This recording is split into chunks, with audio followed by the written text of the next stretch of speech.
My name is Joseph Gaylor Halpin Jr. I was born in Kansas City, Missouri, January 26, 1929. And how do you spell your middle name? Gaylor. Where did you get your middle name? That is a German descendant from a great-grandparent. What were your mother and father's? Your father was senior. My father was Joseph G. Halpin. He was one of 4 brothers. My grandfather was William Halpin, who came from Ireland.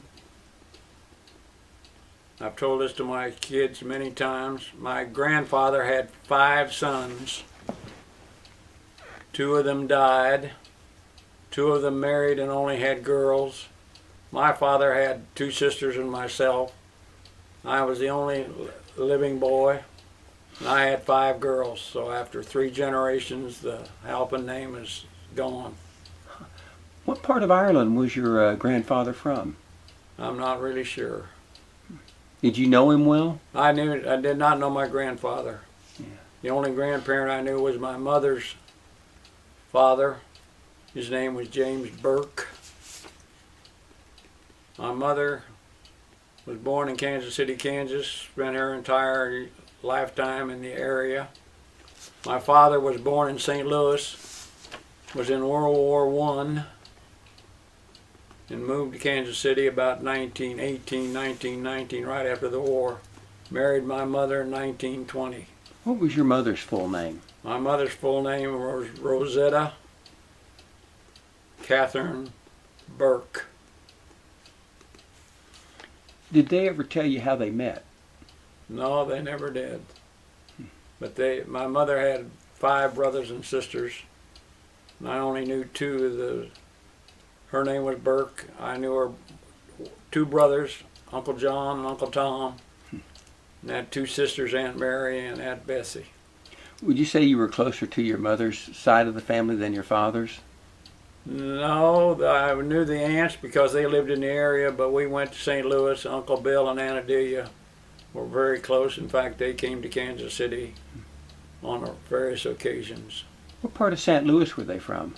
West Side, 4343 West Florissant Avenue, near Calvary Cemetery in St. Louis. I wonder if the house is still there. I don't know. I have not been there in 50 years. Yeah. What did your father do for a living? My father, as he claimed, he did everything. He was a ditch digger. Mm-hmm. Then he went into World War I from 1917 to 1919. Came back, went to the Kansas City School of Law, was one of the first applicants without a high school degree to get in the School of Law. And then he was a practicing attorney for about 20 years. In the final years of his thing, he owned the West Side Tavern, Old Town Tavern on Westport Road in Kansas City, Missouri. I wonder if it's still there, the building. The building is still there. It's no longer a tavern. It was one of the old-fashioned type where the saloon was downstairs and there was an apartment upstairs. And his manager, who I remember well during World War II, was Art Gibbons. Was Art a veteran too? Art died in World War II. He was a Navy. He ended up going into the Navy. Was killed on a ship.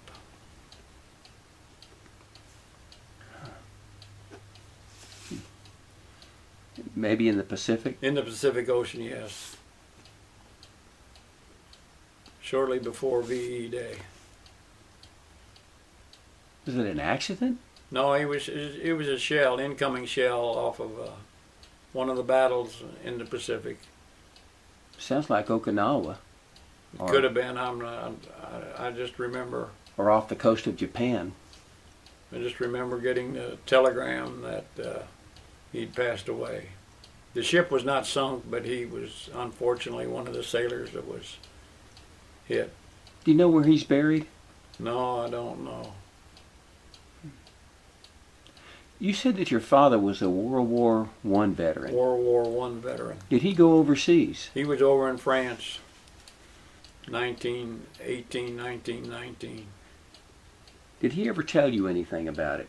Where he was stationed or anything about the war at all? Very little. He went in the Missouri National Guard and was in the medical division. When he passed away in 1980, my mother and sister presented his uniform to the Kansas City at the Liberty Memorial, and that's the home of the National World War I Museum. The National Museum is in Kansas City at World War I. I've had the privilege of being able to go tour it. Liberty Memorial was built in 1923. It's right opposite the Union Station in Kansas City.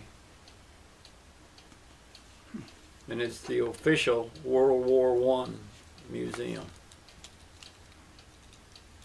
Did your father suffer any after effects from the war, gassing or things like that? I would say no.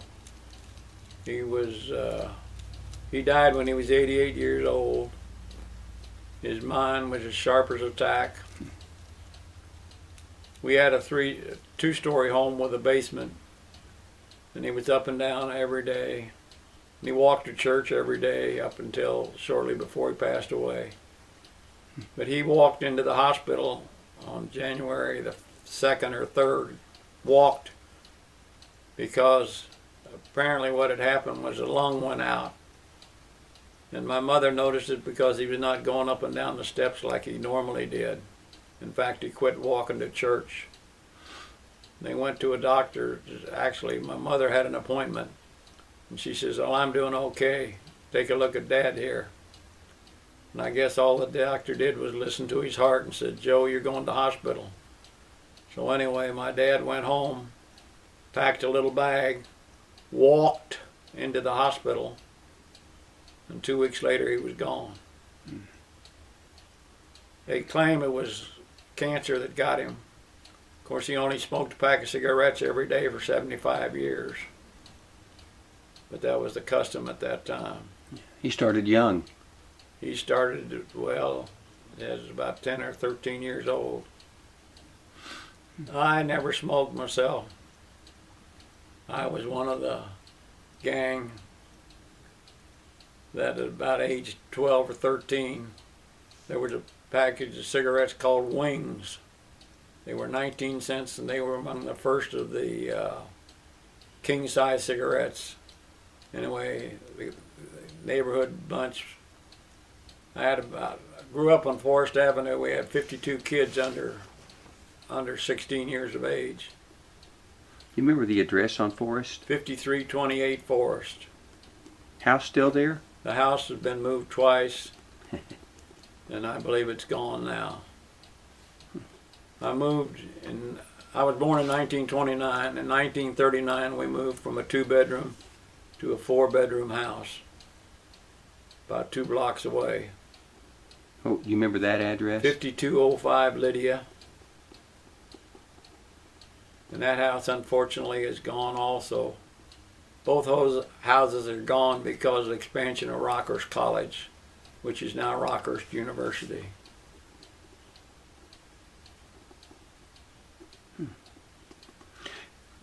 Your dad died at age 88. Age 88. And your mother? My mother was 83. Where are they buried? They're buried in Kansas City, Missouri, right next to each other in Calvary Cemetery. That's about 6500 Troost Avenue, Kansas City, Missouri.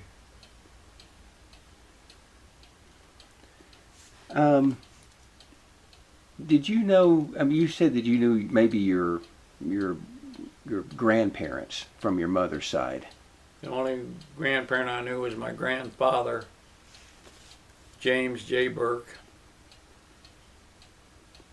Once in a while, and this would have been in the early 30s, because I think he died in 1935, 1936. Mm-hmm. That's the only funeral I remember going to. You were 6 then, 5 or 6? I would have been 5 or 6 years old. Yeah. So you really didn't get to know him well at all. No, Nothing I to knew he remember. was a tall man. He was over 6 foot tall, but he was elderly when I can remember. I think he came over from Ireland, but I'm not positive. My mother's name was Costello. My mother's grandmother, my mother's mother, so it would have been my grandmother that I never knew, was Costello. But my grandfather was James J. Burke. Did he live close to, he lived in Kansas He City? lived in Kansas City, Kansas. I grew up in Kansas City, Missouri. And I'd say we were about probably 5 or 10 miles apart. Yeah, yeah. Was there a big difference between Kansas City, Missouri and Kansas City, Kansas then, in those days? In those days, there was more of a competition, I guess, than there is today. Yeah. Of course, I've been away from Kansas City since 1951, so. I remember going there one time for business, and it was in Kansas City, Missouri, I believe, and they had these huge salt mines that stored medical products and things like that underground. Literally, they'd carve the roadways and the storage and the docks out of salt. There were 2 salt. One of them my dad invested in, and they grew mushrooms in it, which would have been in Kansas City, Missouri. Then the largest salt domes were along the bluffs out near Atchison, Kansas, on the Missouri River. Those were World War II storage facilities, natural air conditioning. Yeah. And the salt on the bluffs of the Missouri River. Okay. And Independence, Kansas is not too far. It's not that far from Independence, Kansas, or Independence, Missouri? Independence, Missouri. Missouri, that's the home of Harry Truman. Right. That's on the eastern, well, butts up right against Kansas City. Yeah. Independence Boulevard is one of my main east-west streets. Did you ever meet him or see him? I never knew him, but my dad actually met and knew Harry Truman. I've been fortunate to go through the museum, Truman Library, and the Truman home, and both he and Bess are buried there in Independence. And you said your dad was an attorney. He was a practicing lawyer. Was he had his own company, or? He was pretty much an independent. He was also very active in the American Legion. And I can remember being in grade school, particularly on Veterans Day, we would go down to his office, which was, he had an office in downtown Kansas City. And it overlooked Grand Avenue, and you could see the parades, particularly on Veterans Day. Memorial Day, he was very active in the American Legion. We went out to Calvary Cemetery, and they always had a salute and the guns and stuff like that then. Were there any Civil War veterans around then? There were, but I never knew any. Did your mother have to work to make ends meet? No, she never worked. She took care of the 3 children. I have an older sister and a younger sister. Where were you in the pecking order? I was in the middle. Would you run me through their names? And the oldest sister is Mary Catherine Halpin. Mary Catherine Hale now, H-A-L-E. At this time, she's 92 years old, still alive and kicking. She was married in 1946. Unfortunately, her husband died in 1948. She has 1 son still surviving, Bill Hale. What happened to her husband? He came down with cancer. He was an FBI agent. He was in the Merchant Marine during World War II, then came out and was in the Army for 90 days, and then became a federal FBI agent. When they got married, they lived in Little Rock, and then he got transferred to Chicago, and he passed away. And I know my mother flew up there. It was the first time she was ever in an airplane. She flew from Kansas City to Chicago, and they accompanied. That would have been 1948. Did your sister remarry? She never remarried. She, as I say, she's 92 years old. She lives in Fairway, Kansas right now. Her son never married, so she lives with her son, Bill. My younger sister is Eileen Montiel. They had 7 children. Her husband just died a year ago, Paul Montiel. He was a very famous athlete in Kansas City. Then he was a coach out at O'Hara High School for about 30 years. That's a high school in Kansas? That's Kansas City, Missouri.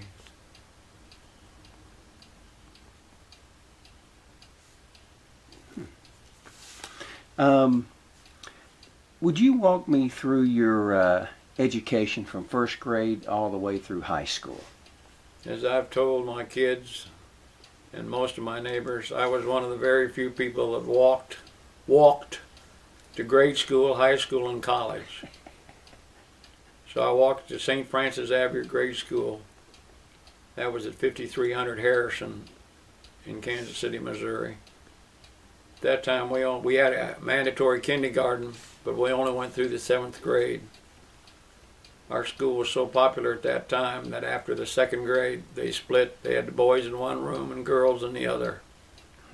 So I was basically in an all-boys grade school. Then walked across the street to Rockhurst High School, which is still an all-boys Catholic high school. I was there for 4 years. That would have been from 1942 to 1946. And then I walked across the campus to Rockhurst College. That was from 1946 to 1950.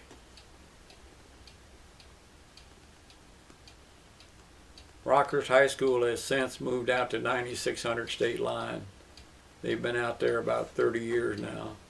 And Rockhurst College is now Rockhurst University. In about 1960 it became coeducational. Did they tear the old high school down?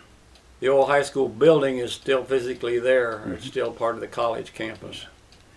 Do you remember any of your teachers that may have influenced you along the way, from elementary all the way through high school?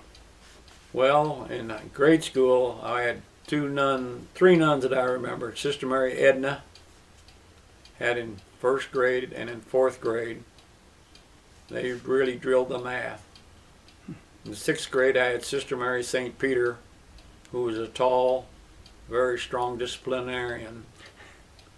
In the 7th grade, I had Sister Mary Lucian, who was an English proficient and a pounder of diagramming sentences and learning the English language.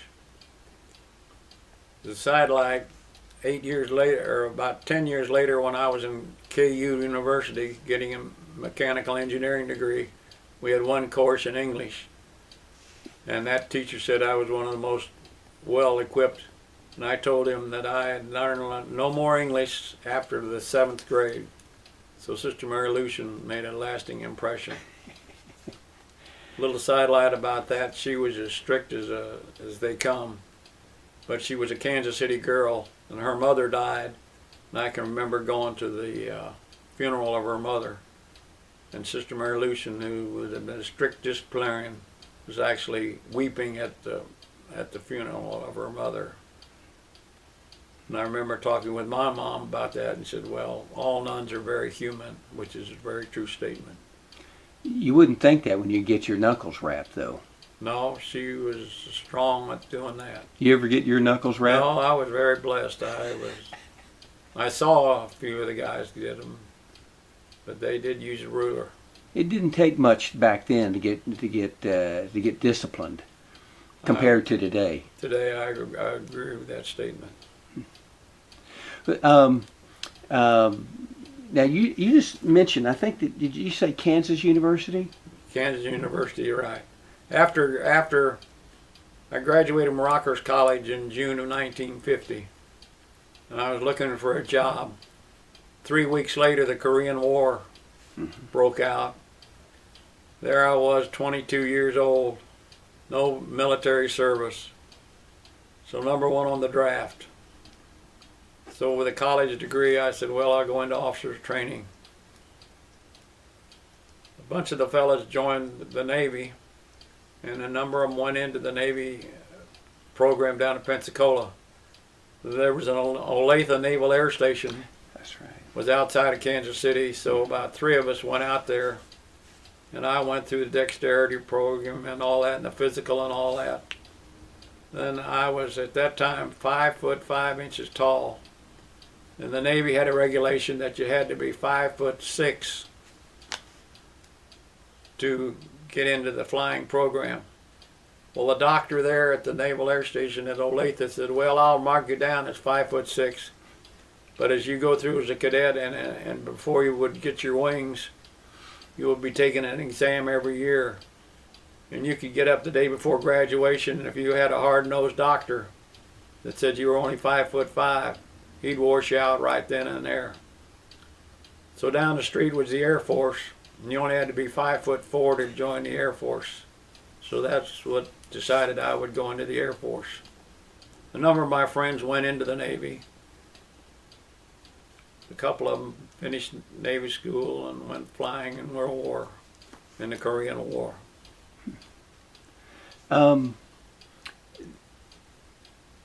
You after the war, you went to Kansas. After the war, I went into cadets down at James Conley in Waco.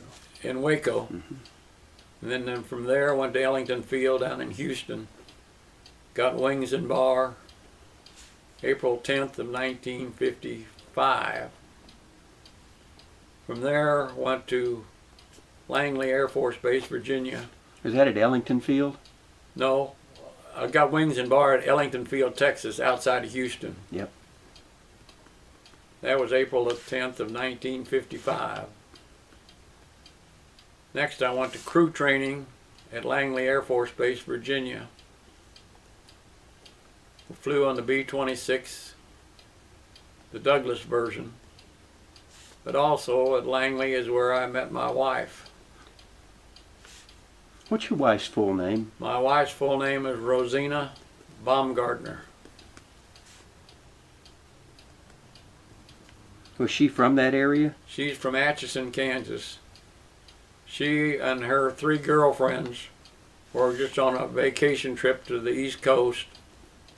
My wife was actually hoping to visit a boyfriend who was in the Marine Corps, but unfortunately he was out on bivouac. One of the other girlfriends was the wife of a classmate of mine from Rockhurst that was stationed at Fort Eustis, Virginia. So my wife and her girlfriend, who was a sister, would be a sister-in-law of the Army boy. They were just visiting there. About 2 weeks prior to their arrival, I had visited with Ed and his wife, and he was a buck private. And he said, by the way, my sister-in-law and 3 girlfriends are coming in a couple of weeks. Could you maybe come around and show them? I lived in a house with 3 other guys. Only one of us had a car, but he was from Kansas City also. Don Ridenhour was his name. So he was more than happy to oblige, so we went. And then it's where I met my wife. She loved to play tennis, and I said, well, I was a pretty good tennis player. So that would have been in July and August of 1952. So I finished crew training. That was at Langley. At Langley Air Force Base. Went through survival school at Stead Air Force Base in Nevada and California.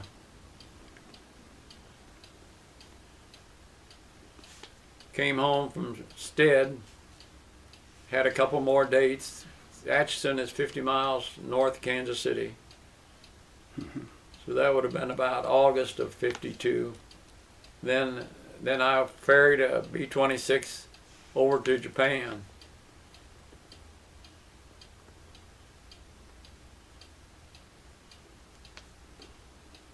So you were able to keep up with your wife, not your wife. So we had a but your wife. penmanship romance primarily Mm-hmm. from August of 1952 to March of 1953. Flew 51 combat missions in Korea. We flew out of K-8, which was located at Kunsan, Korea, which is located on the China Sea. So we were married after you did your missions and came back. After I came back in March of 1953, we became still at a few more dates. Mind you, it's 50 miles from Kansas City, my dad's car. But when I came back from Korea, I actually bought my first car that I owned. I was 26 years old then. What type was it? Bought a 1953 Chevy convertible, yellow. Been my dream car all my life to have a convertible. So I had one. That's what we got married in. Where did you get married? We got married, well, let's see. I got back in March. We got engaged in September of 53. Then we got married in Atchison, Kansas, St. Benedict's Church, December 26, 1953. Do you have a honeymoon? We had our honeymoon at the Roosevelt Hotel in New Orleans. Yeah. We were married at St. Benedict's Church in the morning. Had a reception at their Riverside Country Club. And left. We made Springfield, Missouri on that Saturday. Then Sunday we went into New Orleans. And we were there the week between Christmas and New Year's.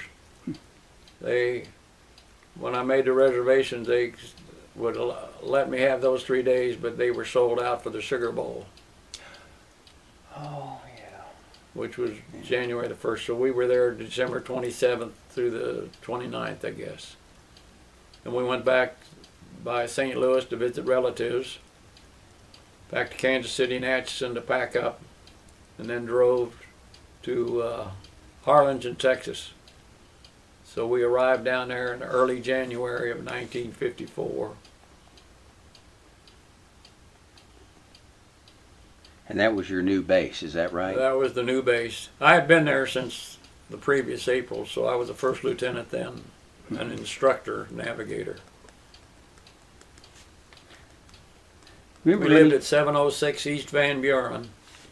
That was a second story, a two-story, well, it was really an old home that had been converted. We lived there for about 3 months. Then we moved into a house at 108 East Van Buren.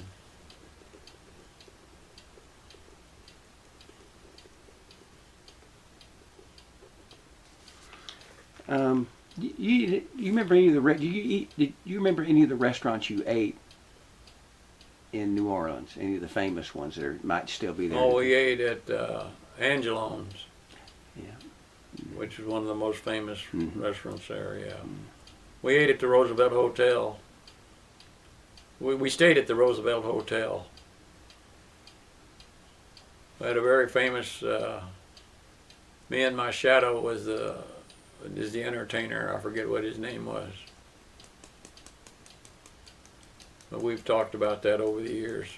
He was a famous dancer, and he had a colored fellow that they wore a top hat and then spangs and.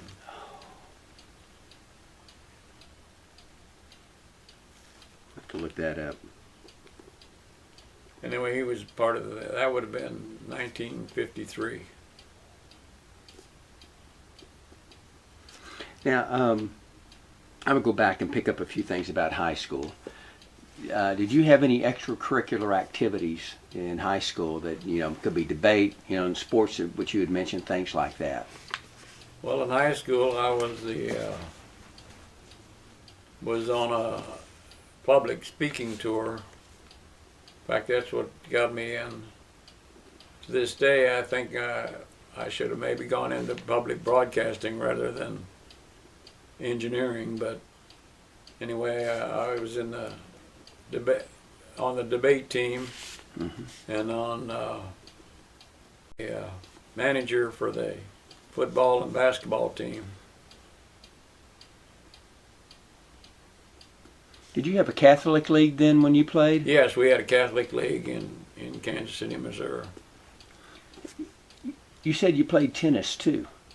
I played tennis as a amateur, Not as a part of the team not program. a part of the team. In fact, at that time, our high school did not have tennis. We had football, basketball, and baseball. That was about the major sport. They had intramurals. I played all the intramural sports among the players on the team then, yeah.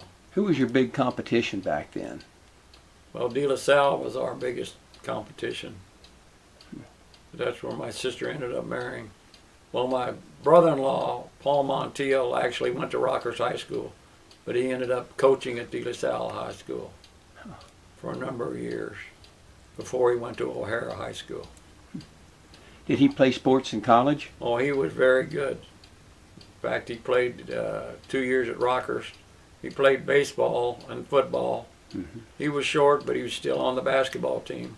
In fact, he played pro ball with the Pittsburgh Pirates. He played with Waco minor league team for 2 years. But he finally decided that he was good, but just not that good. Right. So he got married, and they had children right away. His father owned a big grocery store, so for a number of years he worked in the grocery store until he started coaching. And then he coached at De La Salle Academy for a number of years. And then he opened up O'Hara High School, where he's coached for 30 years. In fact, the football field out at O'Hara High School is named Paul Montiel Stadium.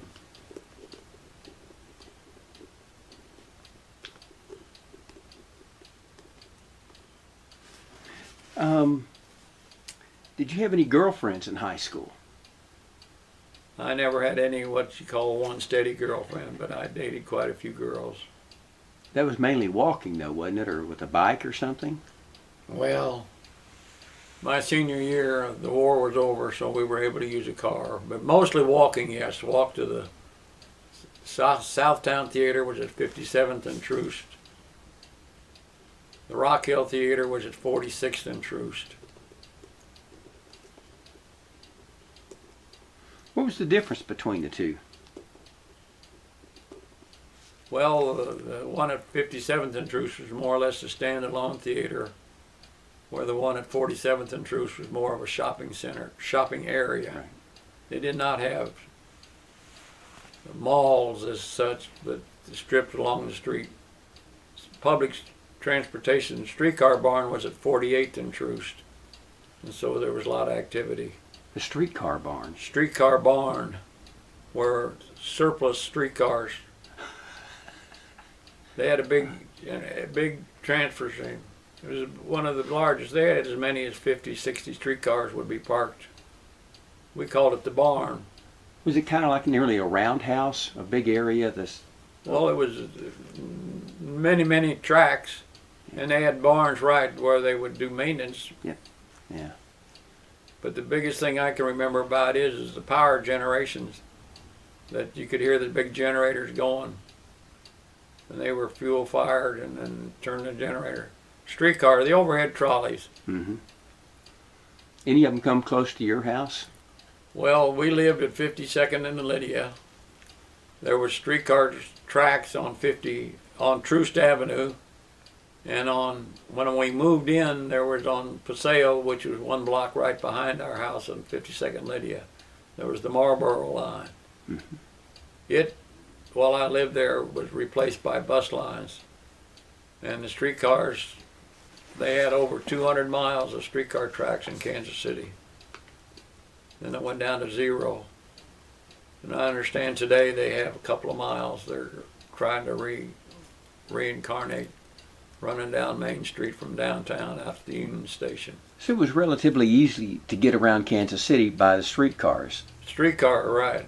We were very fortunate. My father always had a car, but we went downtown on a streetcar. one of the advantages of being little, it was a nickel for kids and 10 cents for adults. So till I was about 15 years old, I could ride for a nickel. Same way movies were 10 cents and 25 cents. I just put my dime down and I was able to get into the movies. Did you sneak at that? They usually stop at a certain age too. So when you were 16 or 15, then they start charging you to be an adult, didn't they? An adult ride, yes. Did you get away with that crossing? I was able to get away with that for a couple of years.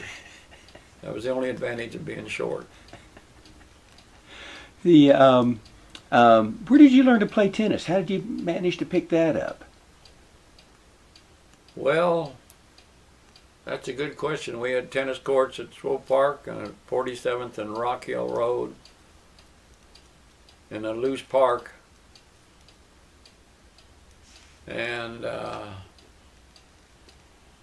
just had a tennis racket, I guess. Well, back then those tennis rackets were a lot different than they are today. They were gut normally. They were gut, that's true, yeah. I guess I played mostly tennis when my wife decided she was a tennis player, so then. In fact, this house that we live in, one of the selling points was we were just 8 houses from Fielder Park, and they still have 2 tennis courts. Yeah. And when we were first married and with 2 little ones, we'd take them down there and put them in the playpen, and then we would play tennis for a while. My wife got very active in it. In fact, she became the city champion. Here in Grand Prairie? In Arlington here. Well, she must have taken it up somewhere along the road. Well, she was an avid table tennis player. We used to call her the Kansas State champion. Huh. But she played a wicked game of tennis. My mom, she was the high school tennis coach. Tennis coach? Yeah, she played tennis at Sunset High School in Dallas when she was Dallas, a kid. okay, yeah. She was born in 1929 also. But yeah, she was city champion and taught at was a high school coach at Highland Park. Oh, okay. For, I don't know, 10 years maybe, something like that. Maybe not that long, probably somewhere along those lines. Okay, yeah. Yeah, tennis was my background too, but I had a bad temper. It was not tennis etiquette, you know. It was more rugby etiquette, you know. Okay, yeah. No, we haven't played for a number of years, but we have a very fond. It's good for exercise and everything. Well, did you have any favorite tennis players like Pancho Gonzalez or folks like that, or the Australians? Oh, the Australians, I guess I used to kind of watch. I'm not an avid tennis player today or watcher. I mean, football, basketball, baseball. My hero was Rod Laver. Rod Laver, I remember the name. Because I think he was a lefty. No, I'm not sure, yeah.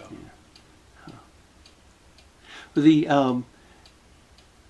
would you said you went to the University of Kansas, then that is in Lawrence, Kansas. You ever heard of a man by the name of Archie Dykes? Yes, I've heard of the name. Yeah. I went in the Air Force, 51, out in 55, married in 53. Then we went to the University of Kansas from 55 to 57. Mm-hmm. And our claim to fame there is we saw Wilt Chamberlain play his first college basketball game. The neighbor across the street from Rosie was one of the wealthiest men in the state of Kansas, and he actually recruited Wilt to come from Philadelphia to Kansas, University of Kansas at Lawrence. What was his name? You got me now. Maybe I can think of it later. So that's how they got him from Philadelphia. He got him from Philadelphia. At that time, college players were not able to play until 2 years out of high school, so he was there as a freshman. Then he played his sophomore and junior year. His sophomore year, that would have been about 1956 or something like that. He played as a sophomore and a junior. Then unfortunately he flunked out of college, so he only played at KU for 2 years. At that time also, the pros would not take a student unless he was 4 years out of high school. So that's the reason Wilt played then with the Harlem Globetrotters for a year, till he's 4 years out of high school. Then he went with the pros. And he owns, I know, I wowed him. He owns the record. Made 103 points in the one game. So you got to see him play in college. So we got to see him playing in college. Saw him first college game. Probably saw half a dozen games at the University of Lawrence, or University of Kansas at Lawrence. That must have been something to watch him play against all these other guys. Well, he was among the first of the 7-footers, and yes, another big player from KU was Clyde Lavellette, that played in the late 50s. Yeah. Clyde Lavellette. Yeah. At that time at Rockers, when I was there from 46 to, I guess Clyde must have been there in that 46 to 50 era, because he played Rockers. Of course, poor Rockers got slaughtered both times they played KU. But they're only 35 miles apart, so kind of as a courtesy, KU would come down and play. Would you also walk me through your neighborhood?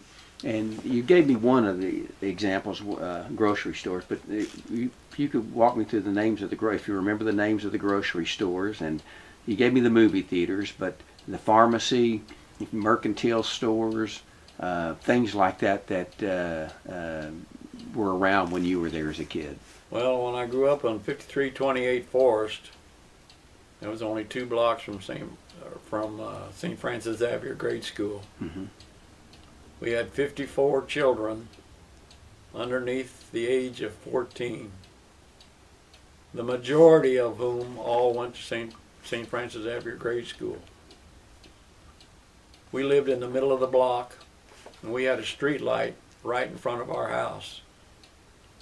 In fact, on the street, we used to paint the bases for home plate, first, second, third, because there really weren't too many cars. But hide and go seek, tag, and all the outdoor games, and underneath that street light. So we were, I guess what you call an ideal youth. You had plenty of boys across the street, next door, down the street, all classmates. Then in 1939 moved down to 5205 Lydia. 1 block away was Virginia Avenue. And 3 of my closest friends to this day until they passed away was Dominic Tripp, Bill Cleary, and Bob Smeltz.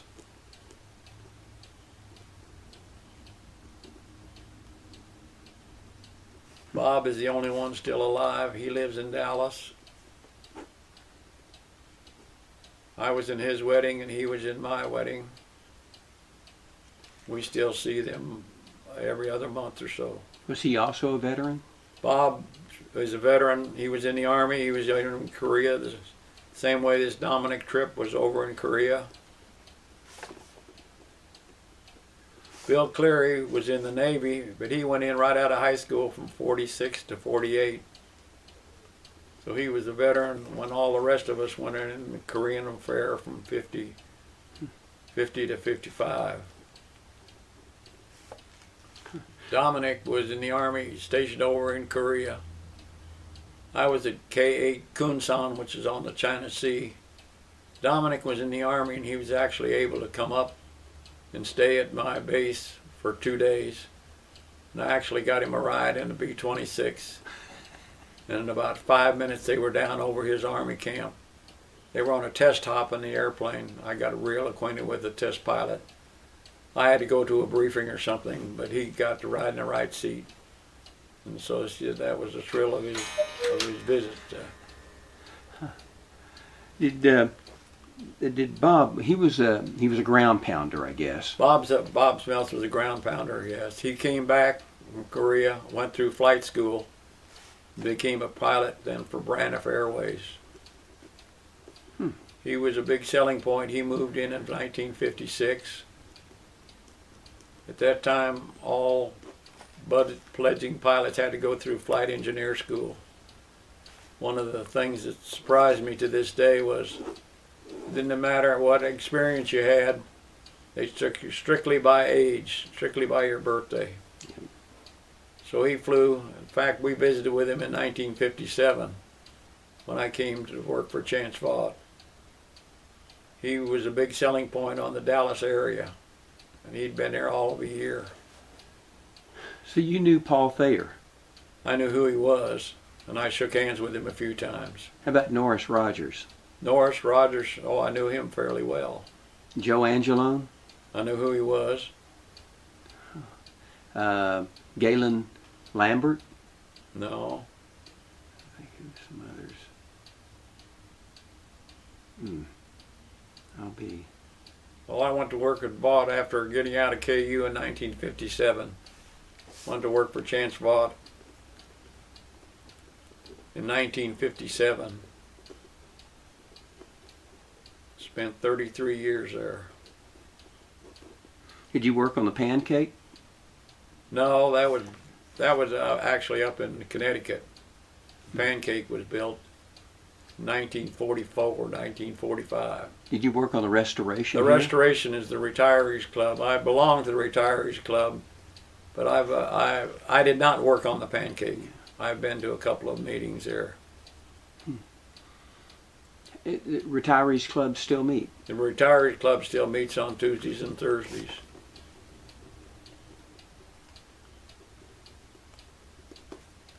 Of each week? Of each week, yes. That's fairly active. Well, they restored an F-8U, Mm-hmm. F-7U, a rocket, the Regulus 1, Regulus 2 rockets. They're all at Love Field right now. Did you know Bob Facette? No.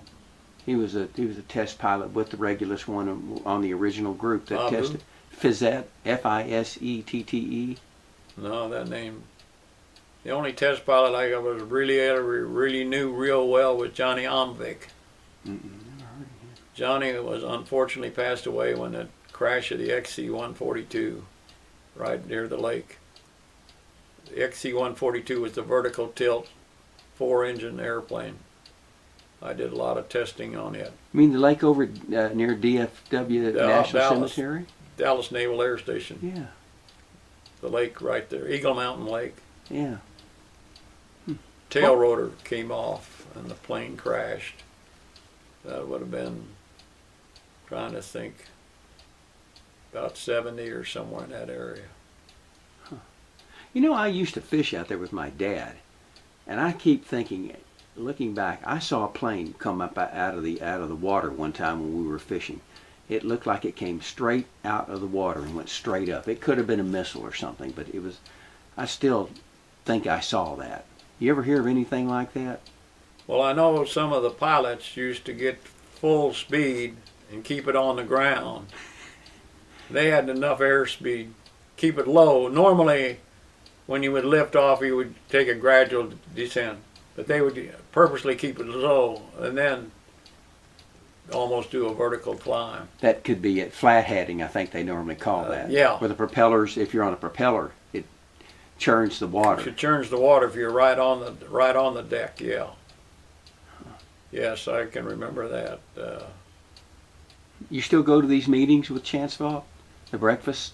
Yes, I still go to Retirees Club and the Credit Union Club. I still belong with There's another man, Bud Yinger. Bud Yinger, yes. I know that name very well. Yeah. Saul Love is the vice president of Vaught that I got most acquainted with. Well, when you were in your neighborhood, which grocery stores did your mom go to get her food? We went to primarily a Safeway grocery store, which was located at 57th and Troost Avenue. That was the major close. When we moved down on Lydia, there was another smaller grocery store at 55th and Paseo. I would ride my bicycle up there for bread and a few little items, because at that time, both on Forest and on Lydia, we had the Manor Bakery. Horse-drawn cart brought bread and rolls every day. We had Country Club Dairy that delivered milk every day. We also had a vegetable van that would come by twice a week with a flatbed truck. So my mom really did, but she'd usually go to the store about on Saturday afternoons. What about ice? Ice, we had an ice man. When we lived on Forest, we still had the old-fashioned ice with a drip pan and the ice pan, and yes, in the summertime we would get scraps of ice. Yes, we had. The ice man would come down the street, 25 and 50-pound blocks. That's it. Yeah. On Forest Avenue, our ice box was in the back porch. Of course, then it had a drain hose for the water to drip underneath the porch. When we moved down on Lydia, we got a gas refrigerator. My mom, that was the greatest thing that ever came out, was a gas refrigerator. Of course, you had to defrost it, but still, that was... Kids today, you also had ice trays. Oh yes, definitely had ice trays to make ice cubes. And that was... You don't see those around at all anymore. They're antiques. You pull the handle up, you crack them, right. shake them out, throw them out, start a new batch. Start a new batch in the freezer, yeah. That was... We still have ice trays here in our cabinet because our ice maker's gone out a time or two. Where did you get your clothes? In Kansas City, Missouri was primarily Klein's. Was a big department store. That's the only one, and I remember that because I worked there. Part-time jobs during the Christmas holidays, decorating the windows and stuff like that. How'd you get that job? Just asked for it. You walked up there to the guys and said, I want to decorate your windows, or would you say... Clean out. No, all I did was to clean out the... But I did that one or two Christmas times. My first real job was age 10. About age 9, really, because I still lived on Forest Avenue, was at Lion Drugstore, delivering prescriptions on a bicycle, 10 cents an hour. Is that Lyon? Lyons. Lyon apostrophe S. Where was Was it? it located at 55th and Troost Avenue. Where'd you get your bike, by the way? Well, I guess it came for Christmas presents. I had a bicycle. Back then, there were only a few places you would buy a bike, wasn't it? Wasn't it like Western Auto or... Western Auto and a Royal, not Crown Royal, that's booze, but... Well, RC Colas used to be a big deal. RC Coasters. Cola used to have a pyramid on it. They have a pyramid shaped like that. Roadmaster is a name I remember on the bicycle. But we had a canvas bag, a big canvas bag you put over your shoulder, and it could carry 2 6-packs of Cokes and Royal Crown. Worst thing was people who lived on the 3rd floor of an apartment and you have to lug up those 3 flights of steps. Maybe get a nickel or dime tip, but pay was 10 cents an hour, but normally it would average at least 10 cents an hour on tips. So How'd you get that job? well, they were looking for people to deliver. I would have been like 9 or 10 years old. This would have been about 38, 39. You couldn't do that today because of liability. Well, that's about right then, yeah. That's where I learned a lot about cigarette tax and about pilfering. At that time there was a Kansas City cigarette tax, 2 cents a pack, and they used to have a sticker that they put on the packages of cigarettes, and that would be one of my jobs, would do that on there. Then I noticed that when good customers would come in, the pharmacist, if a good customer would come in and want a carton of cigarettes, he wouldn't give him a carton that had the stickers on. He would go to the supply room and get a carton. And he would say, well, that would save him 20 cents because he sold the cigarettes at the regular price, but he did not have Missouri or did not have Kansas City stamps on them. I said, well, that's the way they do business, so I guess so.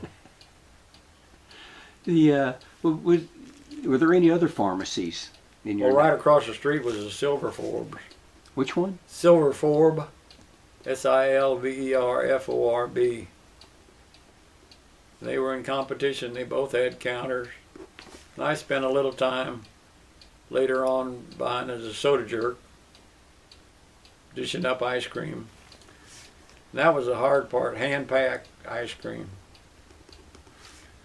That was also ice cream from the local area. It was built from the dairies, wasn't it? Well, we were 2 blocks from what they called Country Club Dairy, which was milk and ice cream. Summertime is in the late 30s. We would walk up there and get a big 12-ounce malt for 10 cents. You don't even hear malts today anymore. I guess you don't hear that word, malt. Milkshakes, yes, but not malts. Malt. So if you were to make a malt, how'd you make them back then? Well, we had just syrup and ice cream, and had powdered sugar or powdered chocolate. That would be the malt. Take a spoon and put it in there. Then we had a mixer, a vertical mixer, and usually in a tin can or cup. Put it on there and then press a button there, and then stir it up there, and then pour it into the glass. And that was the malt. You remember how much those cost? Oh, they were 10 cents, maybe 15 cents. An hour's worth of work. Oh, no, you could make one in 2 or 3 minutes. Yeah. I meant from you working like 10 cents an hour. Oh, yeah, 10 cents an hour's worth of work, yeah. Yeah, but if you've got a sweet tooth, as I see you do have, well, it's very fulfilling. Well, yeah, if you work behind the counter, yeah, you got your share of ice cream. Didn't they used to have, when you were a kid too, did they have the old ice cream trucks come up through the neighborhood with the music? Oh, yes, with the music playing, yeah. Not too much, but they did have the ice cream. Yeah. Were there any mercantile stores around, where you could buy just odds and ends of things, or 5 and dime stores around? Well, 5 and dimes was the old Woolworth stores. Yep. And we had those. We lived fairly close to the Country Club Plaza, which was at 47th and Broadway in Kansas City. And it was so-called built by J.C. Nichols. And it was one of the first shopping centers that moved from out of the downtown area. It was out at 47th and Broadway. And I guess it was built in the 1930s. Every Christmas they would really decorate. In fact, even to this day, on Thanksgiving night, they have a big tree lighting ceremony, or not only tree lighting, but all the buildings are outlined in lights and things. And at Easter time, they used to have a big Easter bunny and things like that. Well, J.C. Nichols has built a lot of really famous neighborhoods in Kansas City. Oh, yes, he's a real famous. I've been through some, and they're beautiful. J.C. Nichols he ran, I read just not too long ago, he built the Kansas City Country Club. The golf courses in Kansas and the clubhouses in Missouri, because at that time Kansas did not allow liquor. So the clubhouses in the Missouri side and the golf courses in the Kansas side. So a lot of politics. My dad actually, well, being a lawyer, knew a lot of the people. And Tom Pendergast was the chief man of Kansas City. He pretty well ran the city from the 20s and 30s, built the municipal auditorium. In fact, Harry Truman was working for him, and Harry became too straight-laced. So to get rid of Harry, they put him in the Senate and sent him off to Washington, D.C. So then, of course, Harry became vice president, and then when Roosevelt died, he became the president. I'll be. Huh. Huh. So that's the way you get rid. Would go down and have a hog butchered, and we'd have slab bacon and hams and stuff like that. But they had an old-fashioned well. And I can remember that being in grade school, where it was a pump well to get your water. And it was about like the filling station. They would have no problems at all letting you pump that water. And I learned that after a while. This fun wears off after the first few buckets of water. They had an old-fashioned outhouse that I thought was kind of strange, but You ever have to use it? no, I never had to use it.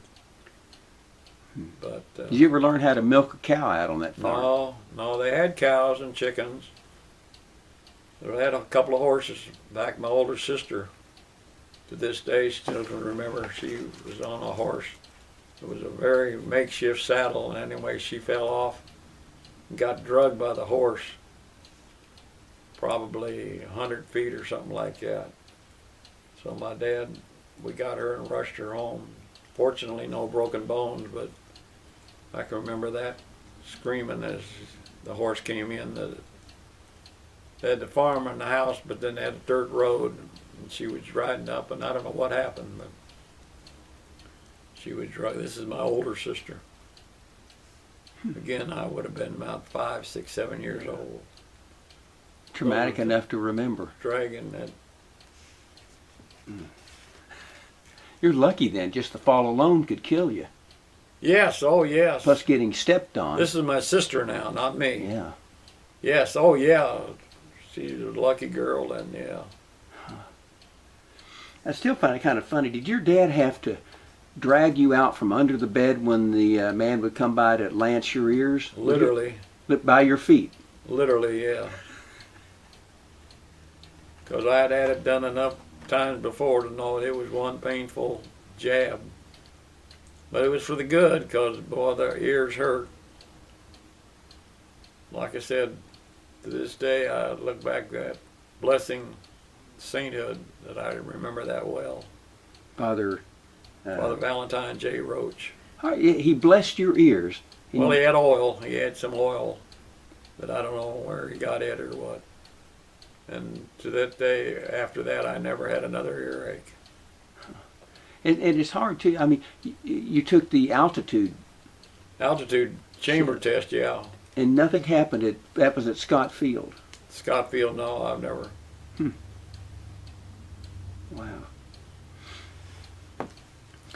Wow.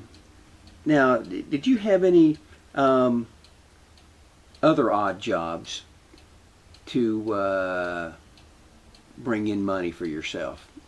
Well, when I was 14 years old, I worked for Postal Telegraph. That's when I got a Social Security number.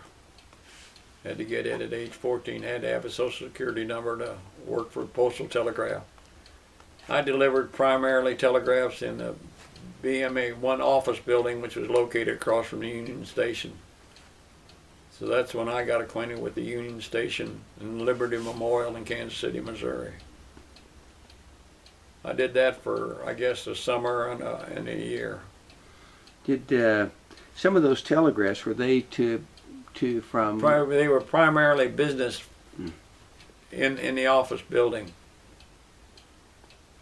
I never rode a bicycle or anything delivering telegrams. So you didn't have to deliver the No. infamous Western Union telegrams? No, you mean, no, missing in action, no, they were primarily business. I worked in 1950, before I went into the Air Force. I worked for Folger's Coffee Company. It was downtown. Then in the summer of about 48 or 49, I worked for Cudahy Packing Corporation. That was a meat packing plant over in Kansas City, Kansas. Did you have to? There were about 3 or 4 of us the same names that I mentioned earlier, Dominic and Bill Clary and Bob, we worked over there. Got on through a high school friend. It's a summer job. Rode a streetcar, bright and clean every morning. But jobs, I had various jobs there. 2 weeks here, 2 weeks there. I never had any of the bloody mess, although I saw the cattle and the sheep and the pigs. One of the jobs I remember was first time I ever heard of piecemeal. I worked in an area where they scrap meat would come down on a big table, metal table. And there were about 8 women set around, and they each had a hook, and their job was to separate the meat, the lean from the fat. The lean would go in boxes, and the fat would go down and disposal. But the lean would go in boxes, then they'd put a name tag. And then my job was to pick up that box and go weigh it, and then right away I don't remember any pounds. And I can remember those ladies would be sitting there talking and going with that hook and just separating. And then when before break and before lunchtime, the pile would get thin, and the people would literally be going out with those mite hooks to get that last piece of meat that they could separate. I did that for about a week or two. Then another job was cleaning baking pans. They would cook the meat, and they had big pans about 5 foot, no, about 4 foot by 3 foot. The grease would get on them. Anyway, they would come in after the meat had been cooked. The meat is removed, then the grease stains would be on the pans. My job there for a week or 2 weeks was to scrape the grease off the pans and wash them. And there was one old fellow had been doing that for 7 years, day in, day out. I can remember doing it, start the upper corner or the lower corner. That was the longest week of my life. Thank goodness I only did it for 1 week, just cleaning those pans. It really makes you want to get your education after That day was a serious moment. I dreaded it going in, dreaded it after lunch. Thank God it only lasted a week, but that was the longest week of my life. How much money were you making? Well, I think we were making like $1 an hour. So That's not too bad. It was good money. I would have been in high school. Then the other part was that going home in the evening, all of us would smell like the man, so we'd have the whole back of the streetcar to ourselves. Then one other time I was going to harvest we went hitchhiking, Bill Clary and I and Mert. We hitchhiked out to western Kansas. We got out there, Great Bend, Kansas. That was the heart of the, but they had 2 days of rain, and they said that would not be able to get in the fields for at least another 2 or 3 days. So we just hitchhiked home. So Mert and I were together, and we got home. We were gone all of 2 days, I guess. Thing about that trip, I remember there was a Joe Louis fight. There were TV out, but out in western Kansas didn't have a TV, so they had listened to it on the radio. And this other Bill Clary, I can remember yet.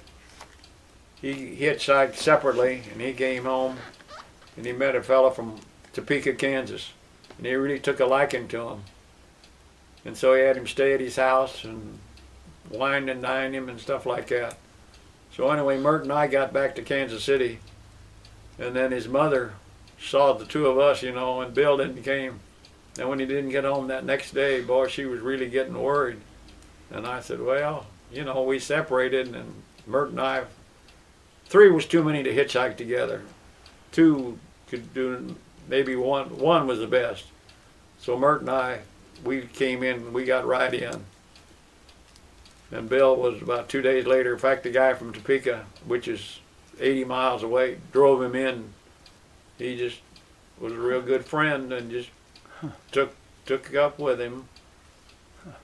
So that's one of the little things growing up in high school.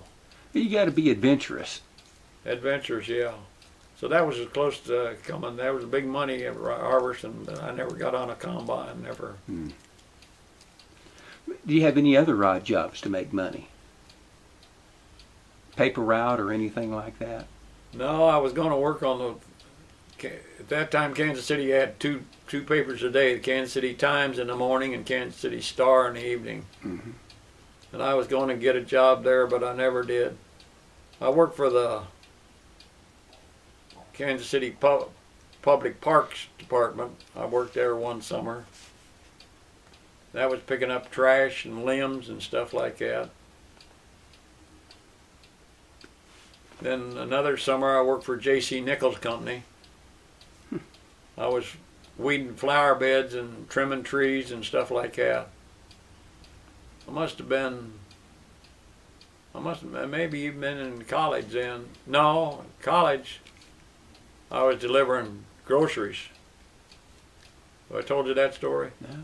1945, gas rationing was still on. My kids have all heard this many times. We had a 1941 Pontiac. It was a stick shift. And I would sit in the driveway and could drive that thing first, second, third gear, up and reverse. Had to use that clutch.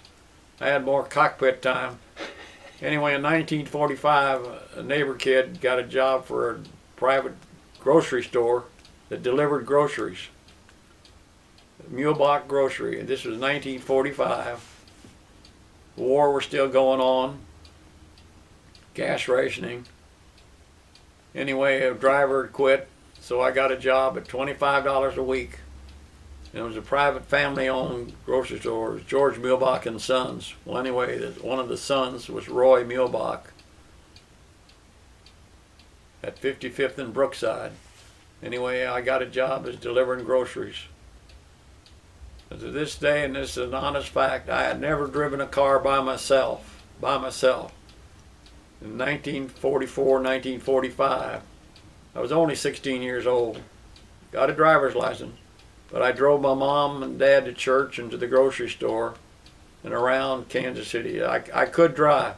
Anyway, I got this job at a grocery store. To this day, I can remember he threw me the keys, take truck number 5 out there. It was back behind the grocery store and I had to go up through an alley. To this day, I'd swear he would roll on his grave if he had knew I had never driven a car by myself. Anyway, I learned how to drive that summer. I had a knob and we had folding baskets.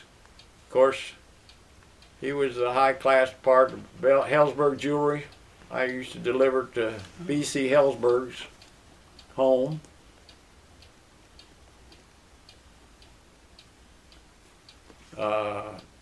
Chocolate Man,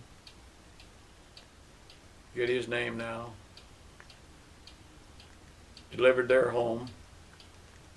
And these were big driveways, so you didn't get on the grass, so I would drive in the driveway, then learn to back out. And What part of Kansas was this where these houses were? This was actually in South Kansas City and over in Kansas City, Kansas. Shawnee Mission. Yeah. And Leewood. Mm-hmm. 75th and State Line. That summer I never will forget. State Line, of course, runs between Kansas and Missouri. Missouri had paved their side of the street and Kansas was still dirt. So we've avoided it at all costs. That was State Line. Huh. But I learned to drive. I'd been with him about a month.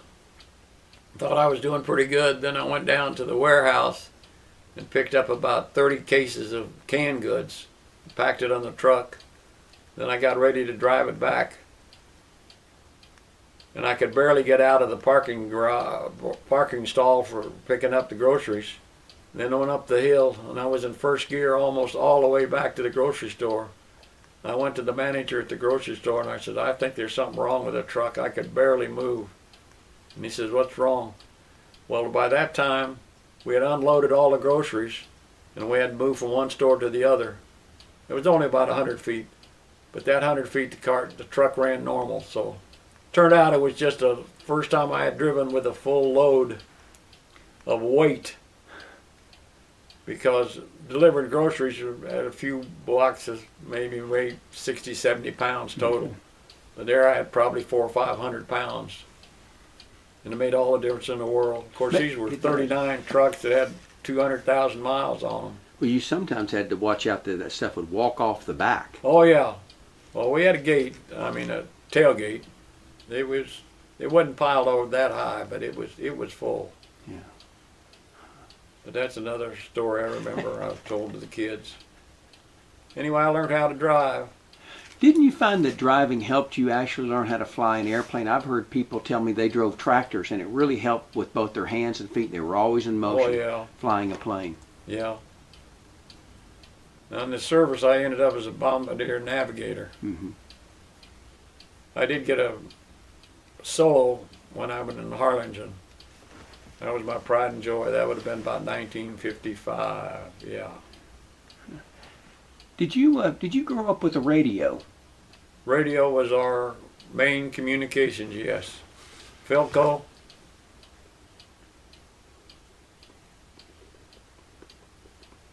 You remember any of your favorite radio Oh, programs? Jack Benny. Jello. Amos and Andy. Yep. Ma Perkins. Ma Perkins. Those were the daytime serials. Well, I was sick fairly often. Radio would be on during the daytime. They still have The Shadow The Shadow was on, yes. and Jack Armstrong. Jack Armstrong, the All-American Boy. Mm-hmm. Yeah, I listened to all those programs, I guess. You may have been able to pick up either a Chicago station or WLS or the Grand Ole Opry. Grand Ole Opry, yeah, we picked it up. And also the station from Del Rio, Texas would come in at night. Wow. Later on, I learned the transmitter was actually in Mexico. It was, That's I don't right. know how many thousand watts it was compared to everything else. It was something about being illegal in Texas at the time. Illegal in Texas So or the United States to have a certain power. That's right. So the transmitter was in. But clear nights, oh yes. I can remember listening to Kansas City Blues baseball team, and it was teletype. And in the background, the announcer would stay in Kansas City, but the teletype they would game, and they would just the ball or strike. And I can remember some of the announcers. My mother was a very avid baseball player, our baseball observer. And I was able to see the Kansas City Blues. In fact, I came back from Korea in 1953. That's when the Philadelphia A's moved to Kansas City. They were the Kansas City A's. Yeah. My dad more or less had retired at that time, but he still knew people. And I remember getting back in early March or April, I guess it was. And I said I sure would like to see that opening day baseball game. So my dad made a few phone calls, and anyway, we were sitting right behind a third base line. So I saw the first game when the Kansas City A's, I forget who they were playing, but they were become from the Blues to the A's. Later on, the Kansas City A's then moved to Oakland, Mm-hmm. which they're still the Oakland A's. But they were the Philadelphia A's originally. That's right. So in '53, they moved to Kansas City. And they're there, I guess, about 10 years or so. You didn't collect baseball cards as a kid, did you? No, I had a few, but I didn't collect them as a hobby, yeah. Did you hear of the team called the Kansas City Monarchs? Monarchs, the colored team, oh yes. I saw Satchel Paige play. Really? He played before he went to the pros, or up to Cleveland. But yes, he and a fellow named Burke, I think. But I saw Satchel play. He was with Kansas City Monarchs. Were there many white folks who'd go watch the Oh yeah, I would say there was a fairly number. He was 40 or something like that when he was When in he went with Cleveland, yeah. Mm-hmm. Yeah, he had a 20-year, I think he was Cleveland a year or two. I bet those games were a lot different when it comes to temperament and fun between the white teams and the black teams. Well, the colored seemed to have a lot more, I'd say, joyful last year. Yeah. Cutting up, I guess, would be the word we'd say for it, yeah. They were serious, but they were fun. That fun, yeah, they enjoyed themselves. Mm-hmm. And all the people in the grandstands enjoyed themselves. Well, growing up as a kid, I mean, you were 1941. You were about 12, 13. 12, 13, yeah. Do you remember Pearl Harbor? Very well. We lived at 5205 Lydia. Sunday, bright, warm day. I was playing basketball in our backyard. We did have a basketball goal. A little afternoon time, came in, and of course it was on the radio, the bombing. I well remember when the Nazis invaded Poland. That was September 2nd of 1939. My mom and I had gone to church, and we came home, and I think it was actually in the newspaper, the Kansas City Star. We never turned the radio on in the morning. I don't know why, but we never did. But we'd been to church and came home. And the newspaper, I think, said the Nazis invaded Poland. Well, then we turned on the radio, and of course that's all it was. Then I went to the movie theater went to high school in 42. So about every Friday night, 3 or 4 of us would go to a movie. They were always double features, but in the middle they always had the newsreel. And of course, all during the war, about half of the newsreel would be from the fronts and stuff like that. So you kept up with the war while you I kept up with the war very well. I remember D-Day, June 6, 1944. Another odd job, I guess I forgot to mention that. I was working for Oil Burner Sales and Service. This was a man named, he was a friend of my dad's, Bill Quinn was his name. 39th and Wyandotte was his office. I worked there for a summer and through the school year, but as far as June 6, he had a 1940 Mercury. Of course, I was 15 years old and I was always dying to drive, but he never would because I was only 15. But we had the radio on, and of course it was 9, 10 o'clock here, which would have been 6, 7 o'clock in the coast, and that's all they talked about was the invasion. And I remember it very well that finally the Allied troops were going into France and then into Germany. Your mom must have been, for you to notice all these things, your parents must have been somewhat concerned about what was going on in Europe. Oh yeah. They were very, very concerned. Of course, like I said, my dad was in World War I. Yeah. Now my wife's dad, who was from Germany, but he came over at age 14 in 1905 to be a priest. He lasted 1 year in the order and decided that wasn't for him. So he ended up married my wife's mother, who grew up in Atchison. She spent her 75 years probably within 1 mile of the home she was born in. Anyway, he became a air ward warden, and she remembered pulling the curtains shut and all that.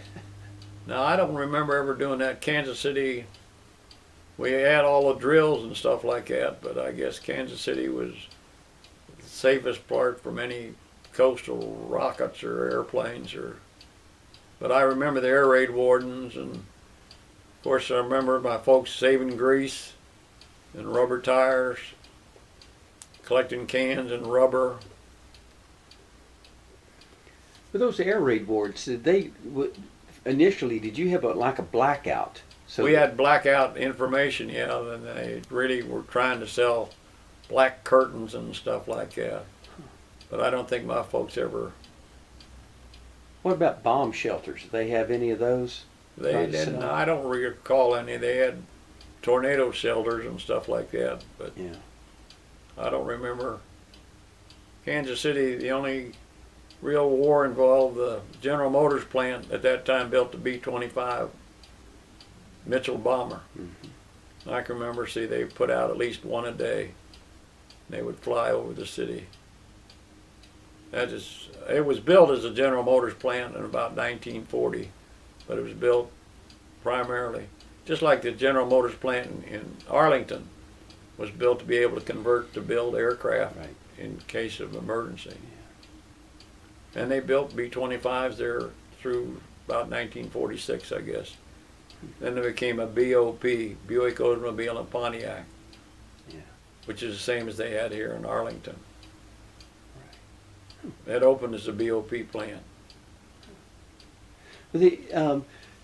After Pearl Harbor, I mean, you didn't know where Pearl Harbor was, did you?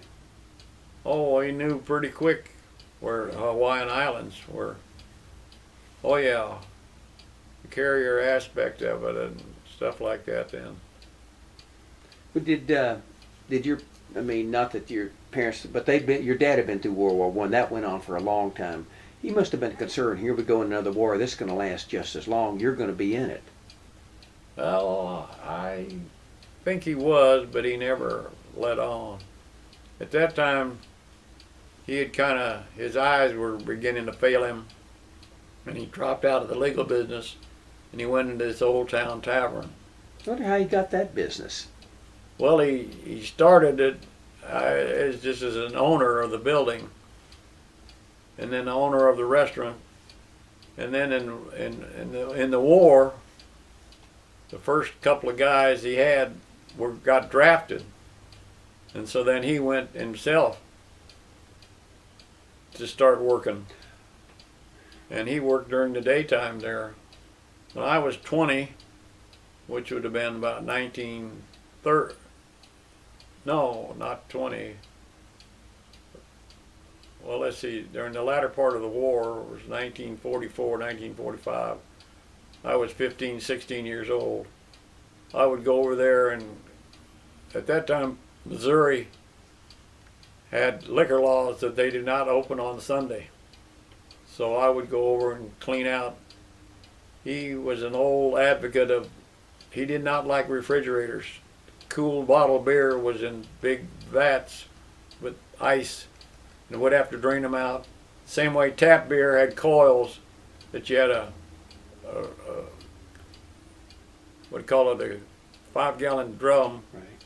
and then taps, coils that you'd ice down the coils and then draw the tap out of the, every Sunday after, clean out those hoses.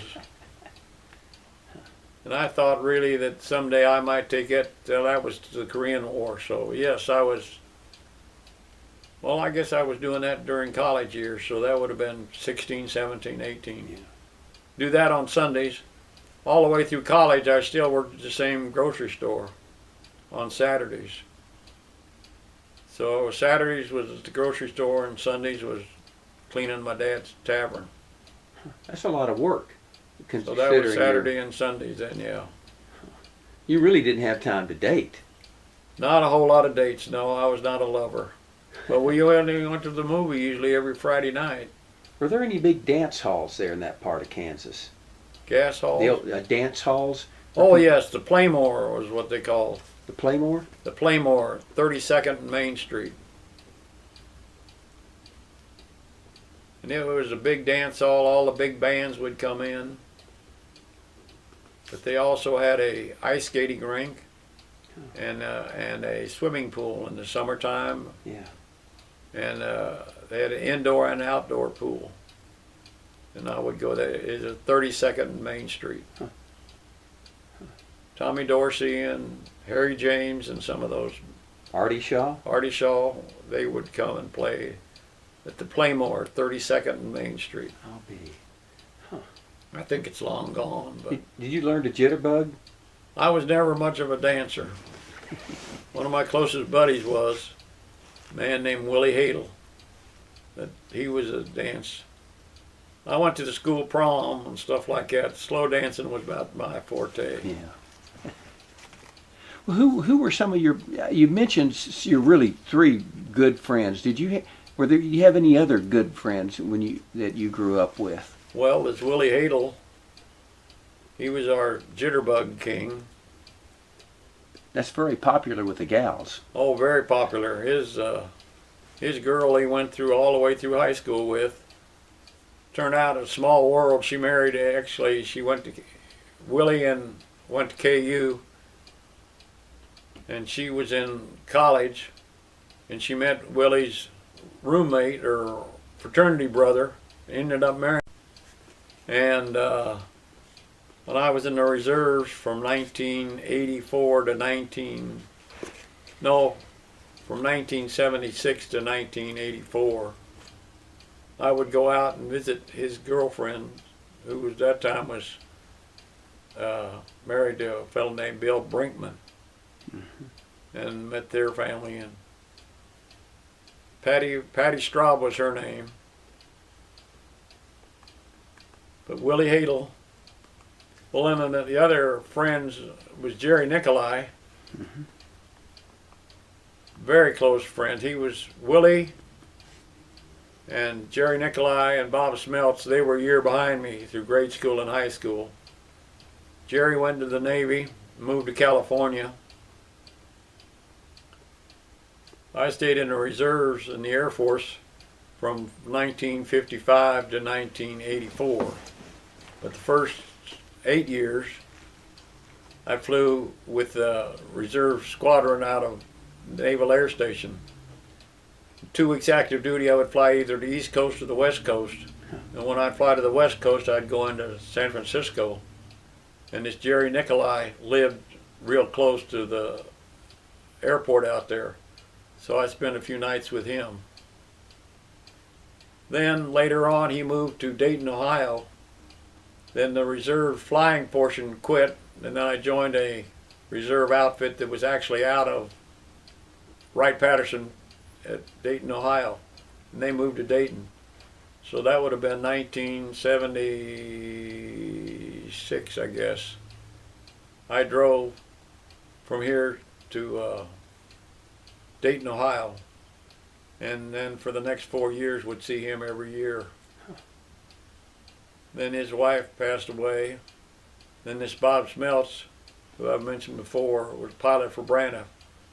He and I flew up there one time after his wife died. And Jerry came down with cancer, and he made one last trip. I've got pictures of him. And he passed away also then. Did I know you went into Korea? Out of all of your friends that served in the military, were there any that went overseas but didn't come back? The only ones that I really know and I've wondered about was a 6'2" navigator that was an excellent bridge player.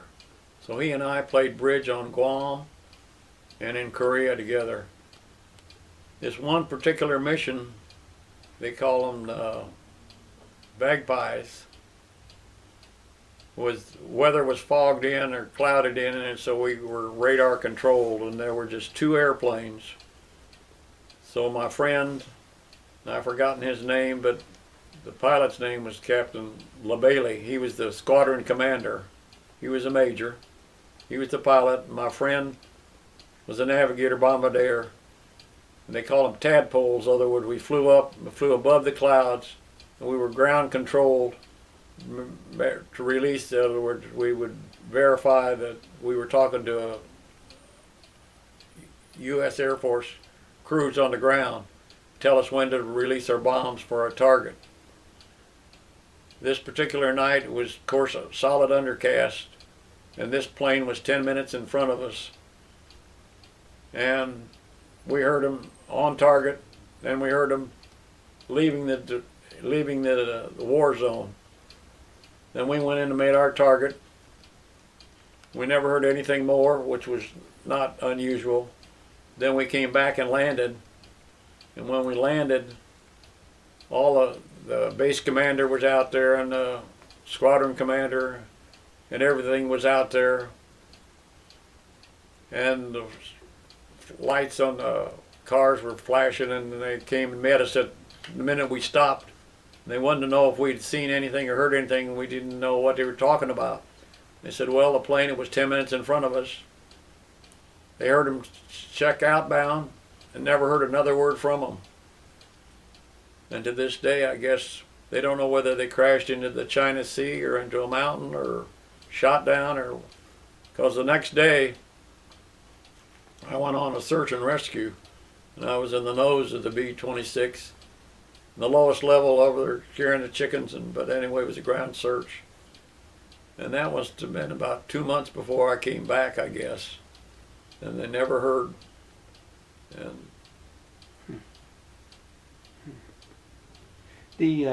during the war too, World War II, after Pearl Harbor, had you noticed when you went back to school that Monday, the tension and attitude had changed within the school and the nuns, that things were much more serious, or was just really pretty much the same? oh no, I think the radio was pretty predominant. It happened on a Sunday. Yeah. I don't remember anything in particular, but I know the school as a whole. In fact, I think we started going to church every day and stuff like that then, yes. Well, there were a fair amount of Germans in your community. Were there any reprisals, or did you ever see anything, just what you say is untoward, I guess, that was out of the ordinary? No. And of course, I didn't meet my wife. Like I said, he came from Germany, and we went back in 1980. He came over in 1904, 14 years old. He had never been back to Germany. He was 14, and he came with his 11-year-old sister. He became to be a priest, and she became a nun. Well, 11, she really just went to the Mount St. Scholastica, which is in Atchison, Kansas also. She went through high school and college, and she joined the order for 70 years. She was a nun. And like I said, my father-in-law, he joined up 1 year, and he decided that wasn't for him. But he did go to work for the college. He did farming, and then he became their printer for the past 40 years. Anyway, in 1975, there was a big change in the religious habits and orders. When I met her, we got married in '53. Only time I could go out and see her was on a Sunday afternoon between 2 and 5. That's how strict the orders were. Habits 100% of the time. Visiting hours. They couldn't go back in their own home. I mean, it was really a strict order. The nuns. 1975, there was a big change. They let them. That's the reason the nuns today wear civilian attire. And anyway, this is father-in-law's sister Everilda, had some nice friends, so they were able to give her airline tickets to Germany. So she went back in 75 and 77.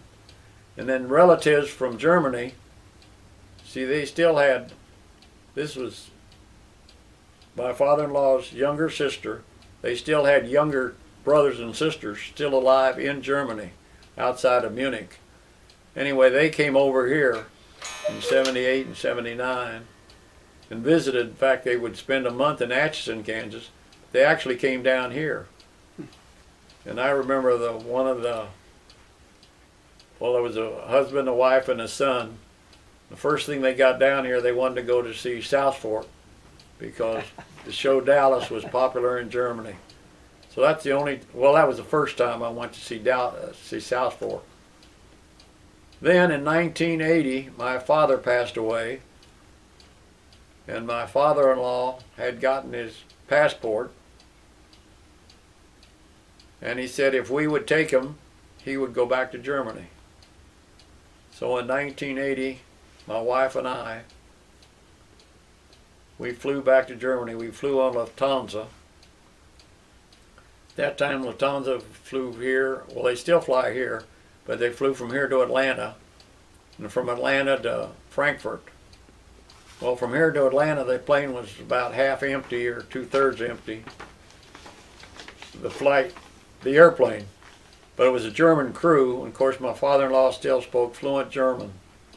So man, he got to come in with the crew, and then a head purser came up, took us up to the cockpit, I mean, he was a senior citizen and going back home. We were coaching back in Atlanta. He was able to get in. He got the 2 window seats and the first seat. So the wife and I sat in there in the window seats. And he got the first seat right next so he could stretch his leg.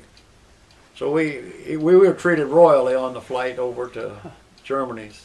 So we landed in Frankfurt and then had to change planes from Frankfurt to Munich. And still then we were greeted by about 10 or 12 relatives. They had flowers and stuff like that. And we got separated. Father-in-law went with a brother, and we went with a nephew and his wife. And we were back in his car. Of course, the speedometer is in kilometers. Mm-hmm. We didn't know. This was the wife and I. For about 20 minutes, they drove like mad. So anyway, that was his first trip. Where did he live? In Freising, Germany. It's a little suburb of Munich. And they had relatives in the little town of Pulling. P-U-L-L-I-N-G. Pulling, Germany. So we visited, stayed with a couple of the relatives that had come over previously. And they wined and dined us. One of the younger half-brother, no, it would have been a brother of my father-in-law, baby brother. Well, he turned 50 years old. My father-in-law he would have been 80, he would have been 80, 84, I guess, something like that. He lived to be 94. So, we went to a birthday party. It was at a firehouse. I remember that. And they wine and dine you. They know how to party, that's for sure. Then my father-in-law enjoyed the visit so well that the following year, my wife's oldest sister, who was a nun for 30, 40 years, and her brother, who was a Dr. George Baumgartner, he was a chemistry teacher at the Mount and at St. Benedict's College, went with my father-in-law, so they went back to visit the same relatives. And they got to visit Germany. Huh. It's a beautiful country. Beautiful country, Bavaria. Mm-hmm. And later on, well, among other jobs, after 33 years at Vaught, I was a tour director with Dan Diper Tours. Oh, wow. For 14 years.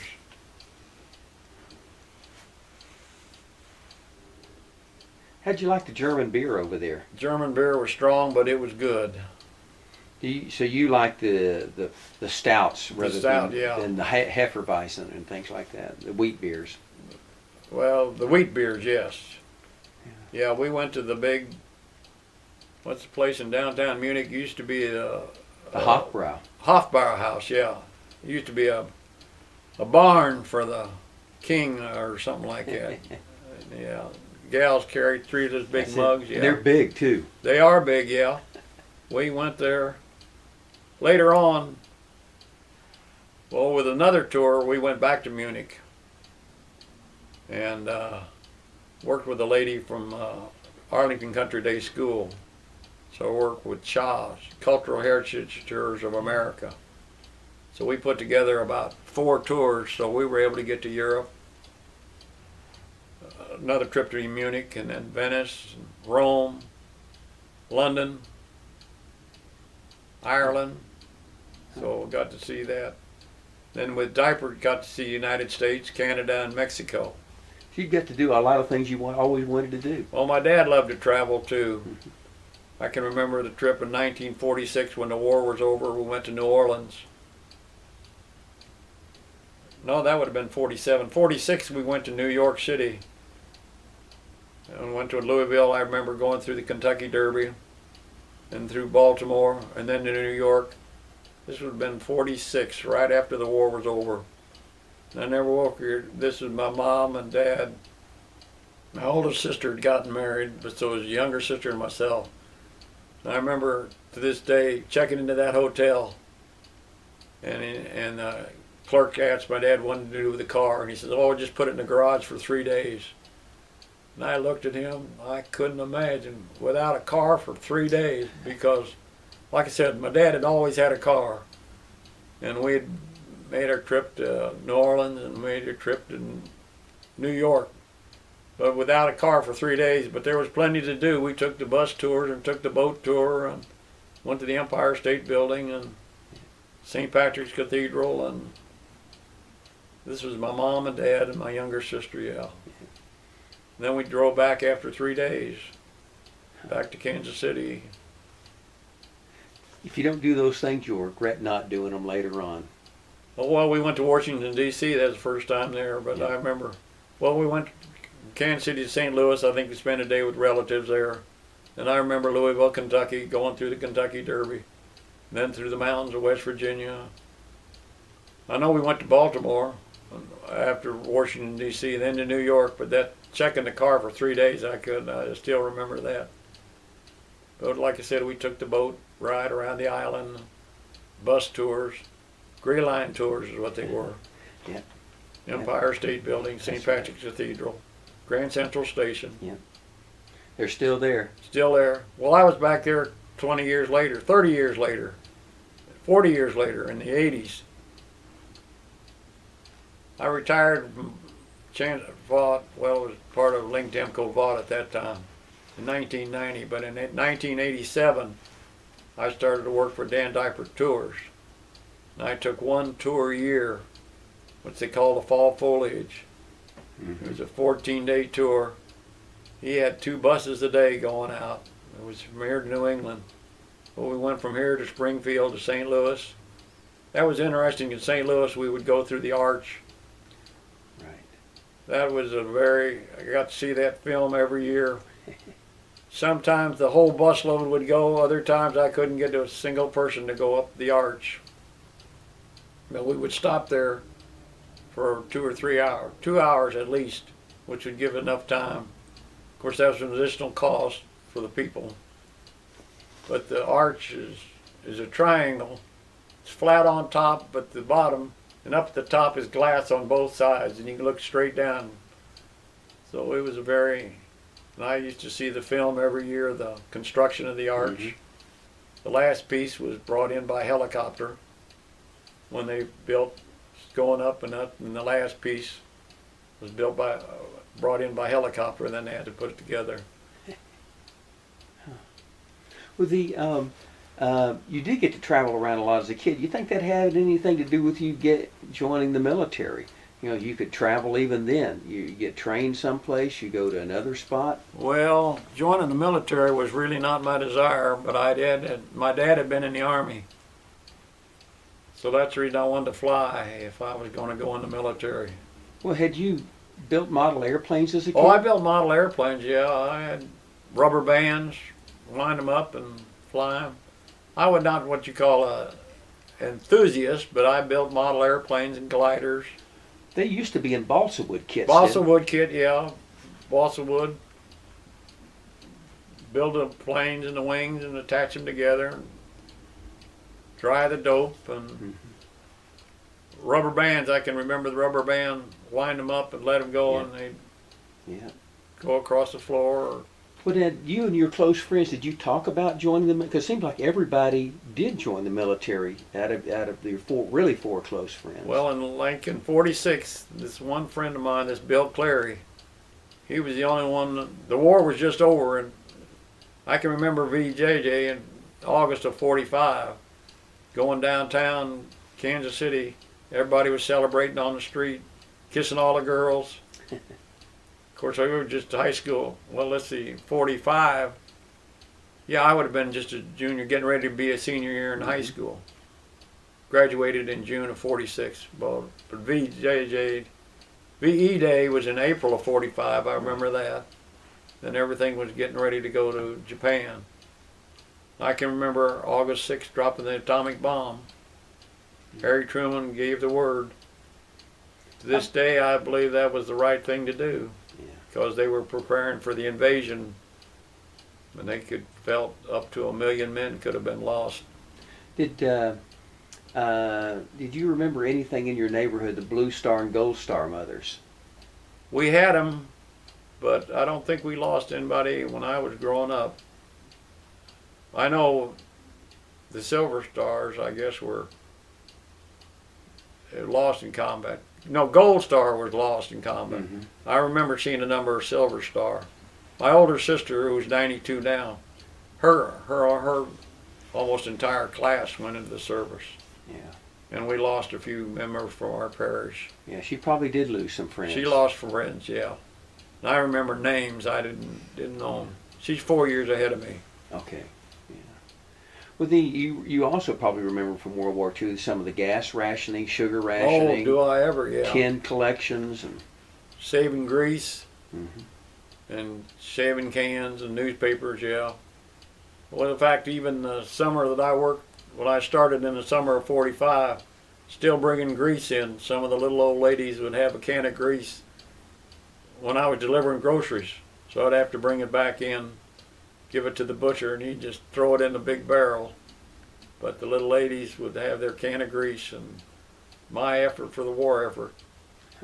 So I'd thank them, and some every now and then. Biggest thing were bottles. Everything, there were no canned good, no canned beer, can. Everything was bottles. Do you remember a lot of airplanes flying overhead training from Olathe and some of the other bases? Olathe, well, the biggest thing I remember are the B-25s coming out of the plant then. No, we never saw too many from Olathe. But you probably saw a lot around the train stations. You probably saw a lot of GIs. Oh, the GIs, the train station, the Union Station. Yeah, see, I worked there. I guess that must have been the summer of '44. I worked at the Postal Telegraph. So my lunch hour, I'd usually go right across the street from the Union Station.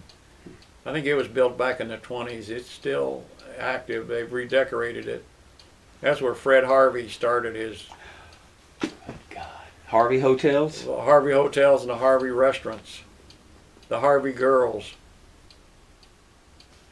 And he was one of the first restaurants.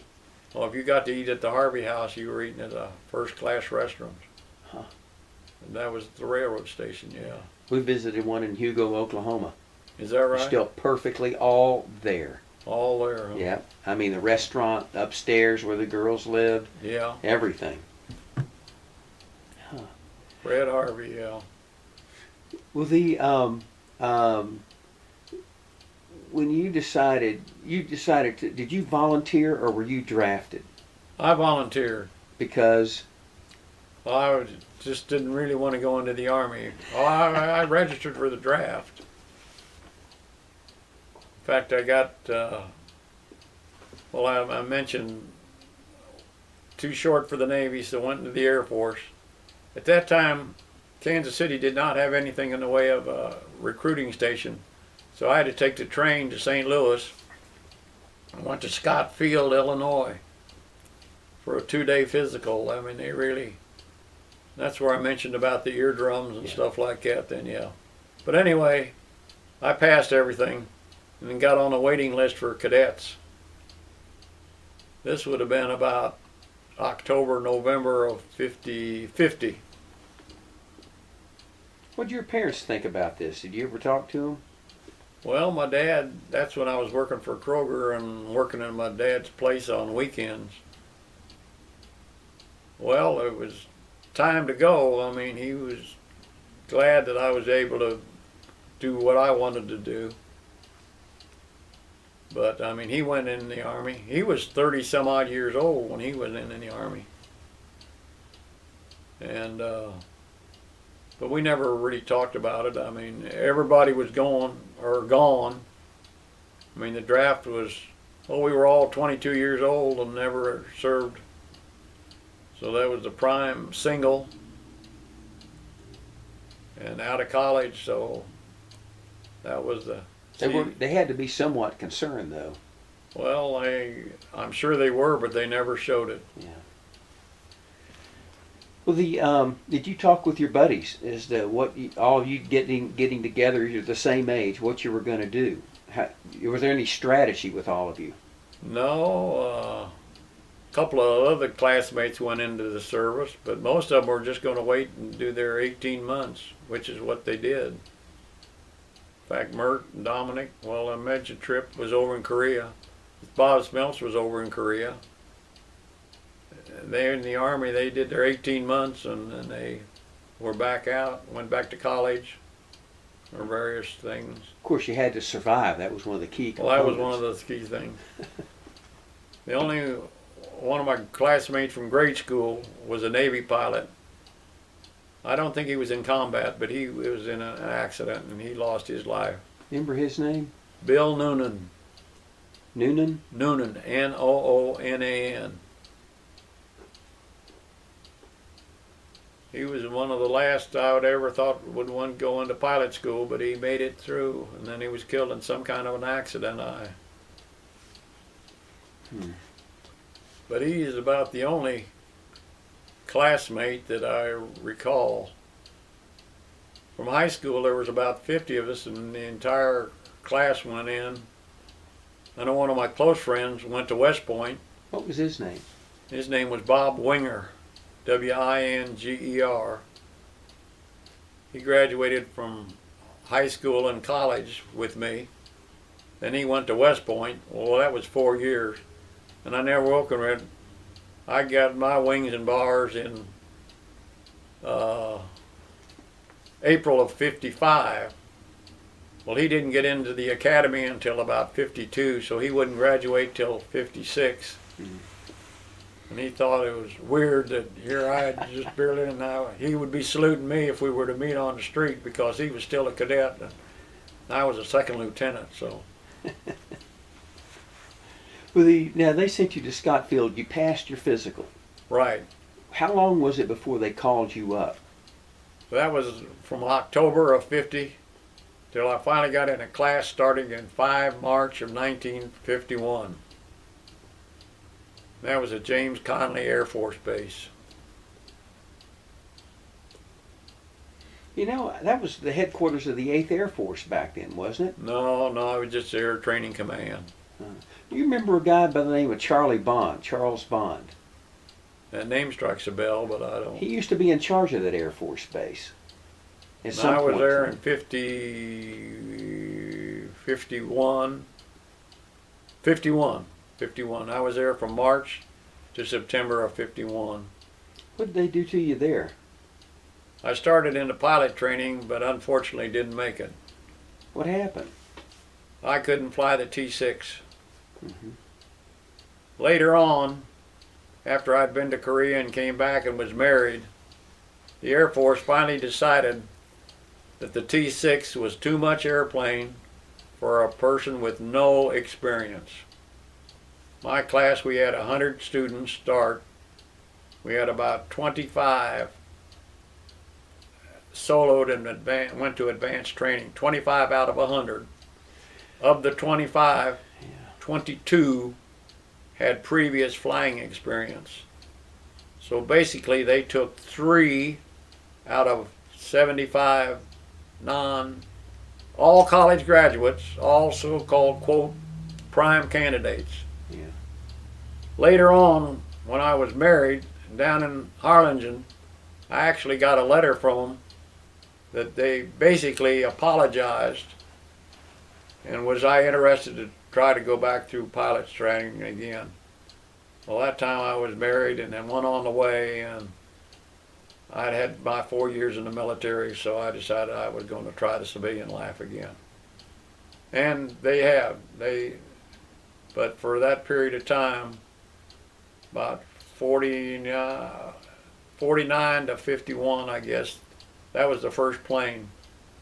But they were just, unless a fella had previous experience, it was too much airplane.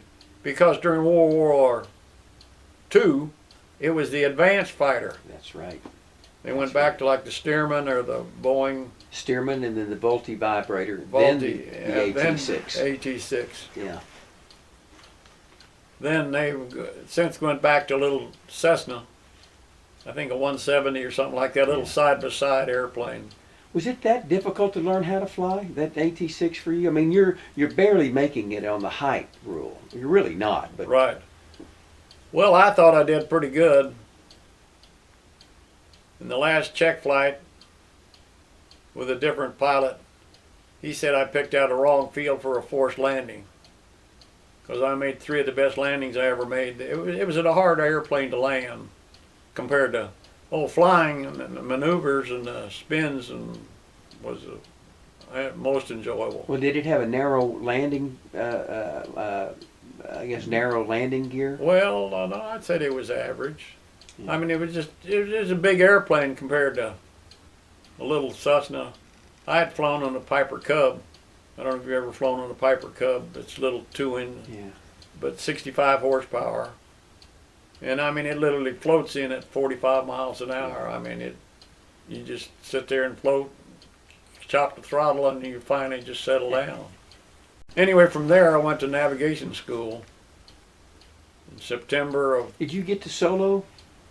I never soloed the T6.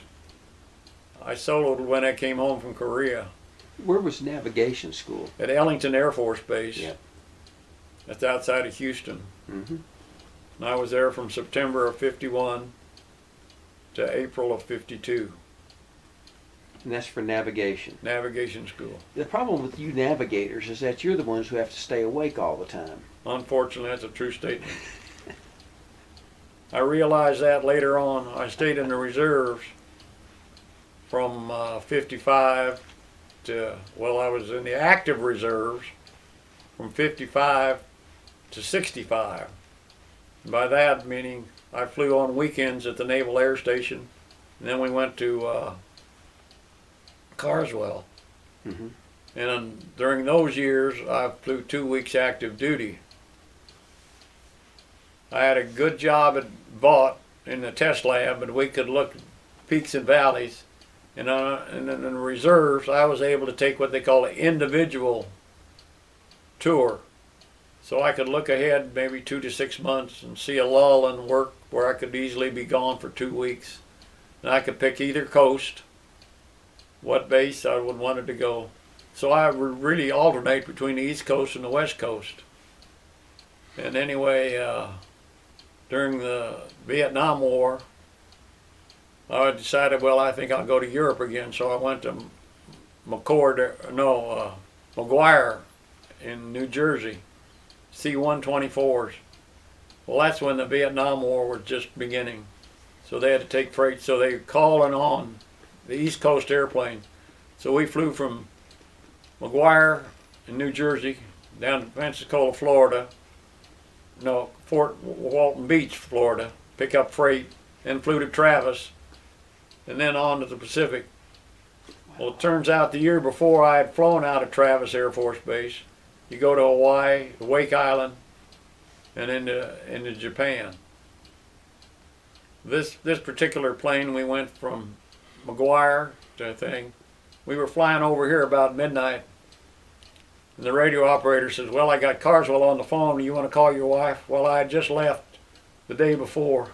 I said, no, I don't think she would enjoy a phone call at 1 o'clock in the morning. So we were right over on our way to California. Then I never will forget that trip. We went to Hawaii, Wake Island, no, to Guam. Right. My wife still complains because the song Mac the Knife was real popular back then. Right. The barracks that we lived in was a small band outside BOQs at the end of the runway. And they had a jukebox that was broken down, and that was the only song would play was Mac the Knife. And I think I heard it all night long. Anyway, that's one of the things I remember on Wake Island. Then we flew into Japan and then came back. Well, your navigation training in Ellington, how do you start out learning how to navigate? I mean, do they don't take you up on a plane. There's a lot of school lessons. You've got to learn dead reckoning, celestial. Dead reckoning, the celestial. Loran was the most popular. Map reading was one of the first things you read, which was an airplane map, which is a glorified road map, which later on, as an instructor, I ended up using road maps because I had to grade students. I was a navigation instructor when I came back from Korea down in Harlingen. Mm-hmm. But going through navigation school, we were in C-47s. Oh. The old Goonie Bird. Yeah. Had about 6 students and an instructor, pilot, co-pilot. We flew day missions and night missions. Map reading, radio. There were 3 sets of radios on the airplane. Cross beams, direction finding, 3 beams, crossing where they would cross, and then that's where you're at. LORAN, which stands for Long Range Navigation. Mm-hmm. They had an actual LORAN chart that had all these lines, and their radio waves measure time. It's a time display, and you would line up times What it was doing was actually measuring the time that it took the signal to go out and come back. And that would be so many miles away from the station. Yeah. And you do 2 or 3 stations, and then you just cross plot on Loran charts. Then celestial is using the stars, which I really enjoyed teaching it and flying with it and using it. How difficult is it learning celestial now? What stars do you have to point to, or Well, you learn all the constellations, but I enjoyed teaching it and using it. It's hard to believe that the stars rotate, because you always have to have the correct time, and you have to know where the star is. But it was always the bright stars, and you always tried to pick 3 stars basically to 120 degrees apart. And what you're doing, the biggest thing is you're measuring an angle from the horizon up to the star. The star has what they call a subpoint. In other words, if a star, that's when I later on realized that the Bible stories of the Magi, that star overlooking the Christ child, was a unique star in that it always stood still. All the other stars, it's actually, they're more or less fixed, and it's the earth rotates around. right? 24 hours. So, but the stars at Bethlehem, they just kept going till basically the star was at 90 degrees. So the surface of the ocean, which makes it easier, but the earth is called at 0, and it goes up to 90 degrees, which is above. Then the earth at north, south, north pole, south pole, locations, and you're measuring a distance from a sub point. In other words, you look at a star, it's directly over some point on the earth. Take 3 sub points and you cross the lines, and that's where you're at. And I used it a few times. Mostly Loran was an electronic box. Of course, today they have GPS and all that type of stuff. They don't even have navigators anymore. But then, I mean, celestial was that a last-ditch effort in case nothing else worked? That's what you would use at night? You couldn't use it in the day. Can't use it in the daytime, and you can't use it. And the bad part is on a moonlit night, the moon would block out about half the sky because you could not see the stars. So you'd have to find like a really bright star like Ceres or something. Right, like oh that. yeah. All the more famous stars, yeah. That you could really lock in. And what you're measuring is the angle between the surface, and that's the reason there was always a bubble, that you try to keep the bubble in the middle so that you're perpendicular to the earth, and measure the angle that star is above the earth. That is a subpoint, which you would locate and draw 3 lines, and that's where you're at. I'm trying to think, when you were probably down there in Ellington, which is near Houston, did you ever get to go into Houston at all? Oh yes, yes. Remember the old Rice Hotel? The Rice Hotel, many a day there. There was another famous one though in the 50s. It was the Shamrock. The Shamrock, built by the oil man, had a swimming pool the shape of Texas. And it was the Shamrock Hotel. It was there till they tore it down in the It tore 80s it down, or yeah. something. Yeah, I think I took the wife by there. The Shamrock Hotel, it was open there. Beautiful hotel. Fantastic, yeah. Oh yeah, I went to Rice Stadium. And then one thing I do remember while being in Ellington, the first interstate was built between Houston and Galveston. That was the first. The Gulf Open. Freeway. And they say that was built so the Houston people could go down and gamble. In 1950 and 51, 52, Galveston was pretty wide open. Gambling, prostitution, all vices. And the way the doors would be locked, so you'd have to ring the doorbell. They would open the door, and then they had a basket with cards in it, and you'd pick up a card, and then you'd then become a member of that club or bar. Had you ever heard of the old San Jacinto Inn? San Jacinto Inn, ate fried chicken there a number of times. I ate there in college, and it was you save all your money. It was the best place to have seafood it wasn't in Houston, it was just outside. Outside, yeah, near to the Battleship, Texas, yeah. That's San it. Jacinto, we made it a number of times. The other thing I loved down there used to be James Coney Island hot dogs. I barely remember them, but I remember them. But San Jacinto Inn, yes, we ate there a number of times. I think Yeah. And Angelo's Fisherman's Wharf was another one. Angelo's, yes. And Guido's was another one. Guido's was another place, yeah. I'll be darned. Yeah, Ellington, well, I was there from September of 51 to April of 52. Then I used to go back down there and stayed at Ellington in the reserves from 75 to 80. I was in active reserves.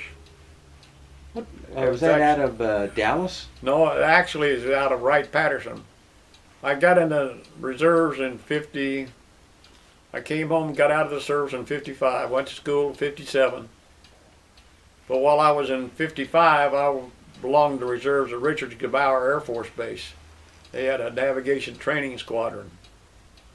I remember walking in there in 55, and one of my students at Harlingen was a second lieutenant there. He was an instructor.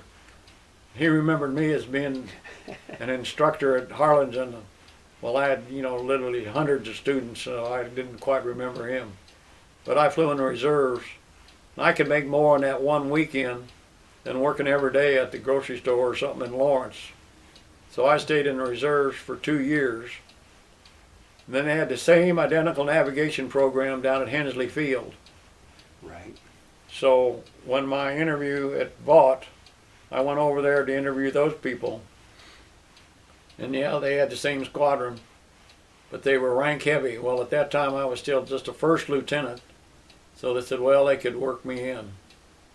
So I remember to this day going through and telling the first sergeant up in Kansas City the rarity of me telling you, it was me telling them I'm transferring to Dallas Naval Air Station. Oh, well, you can't. I said, I've already cleared it with them. They have an opening. Go ahead and cut the orders. There wasn't nothing they could do because I was a reservist. So they cut the orders, so I belonged to it. So I was in it. Well, the Naval Air Station, in fact, the Naval Squadron of Reserve Navigators, we had another C-47. So I would, after a couple of months there, I said, well, I was a flight examiner in the reserves. So I became a flight examiner there. So I said, well, I'll take your Friday night flights. So I'd work at Vought all week long and then go out there on a Friday night. And we'd fly from about 6 to midnight, something like 6 to 10, 4 or 5 hour flight. Then I'd be off all day Saturday, then I'd have to go in on Sunday. Mm-hmm. Then during that same time period, 2 weeks active duty was East Coast or West Coast. But all good programs come to an end. Then it moved from there over to Carswell. So it was the same program, same active duty. But it ended about 60, well, I started there in 57. It ended about 65, I guess. I was a squadron commander as a captain. What squadron was this? 8504th.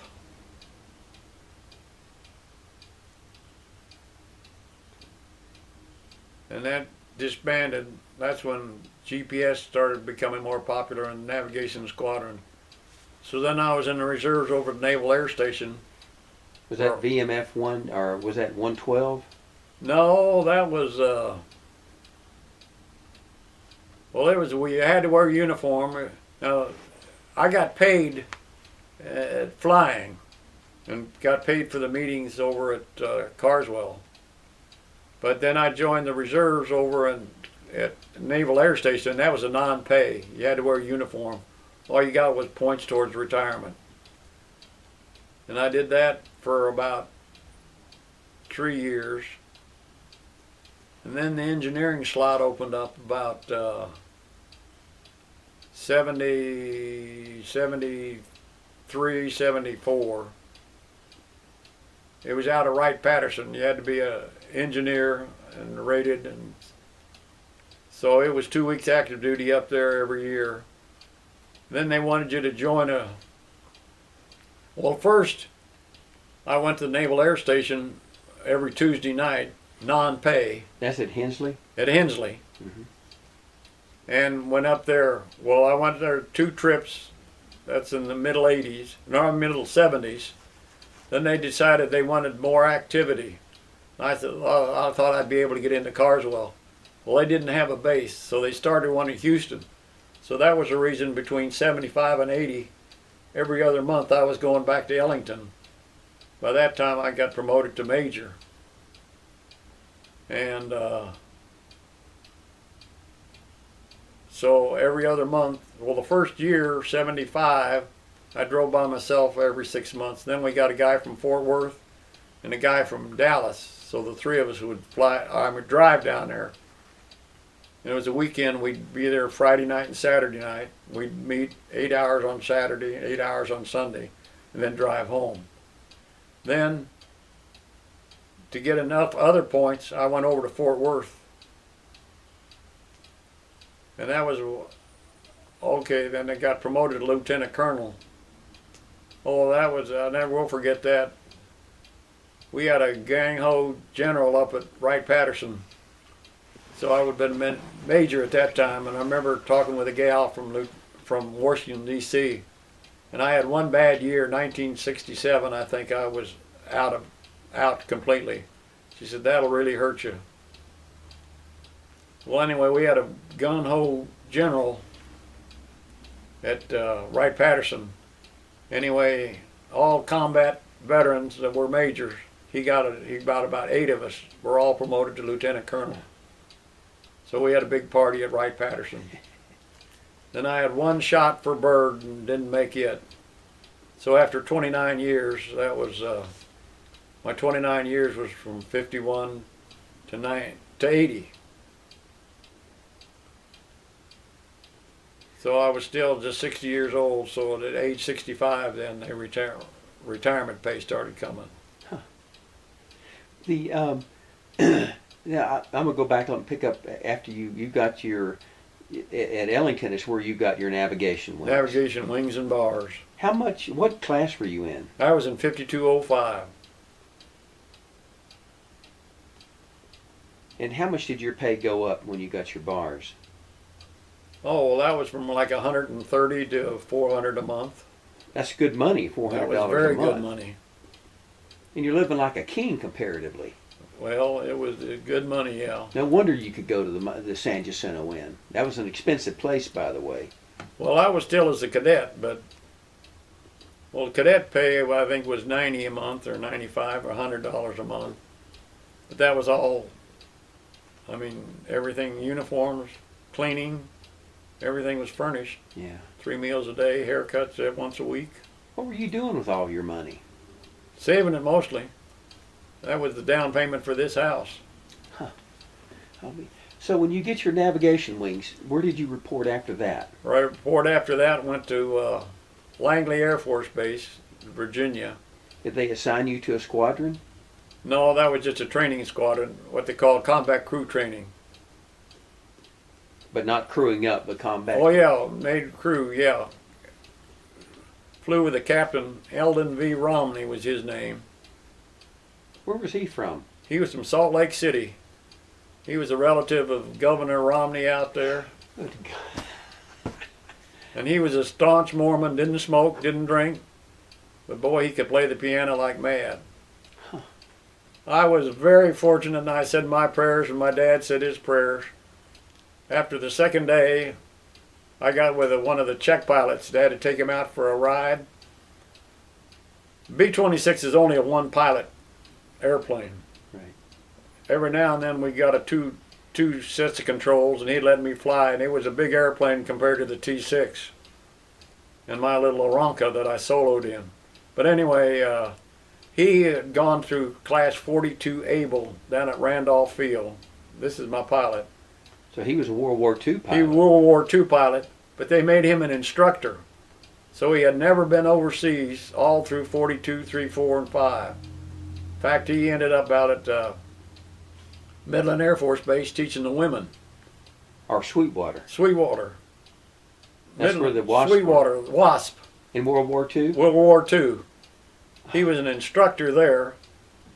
And as he used to say, those women had more time than he did, but he was their instructor, and he had to give them Air Force, Army Air Corps training. But he stayed in the reserves.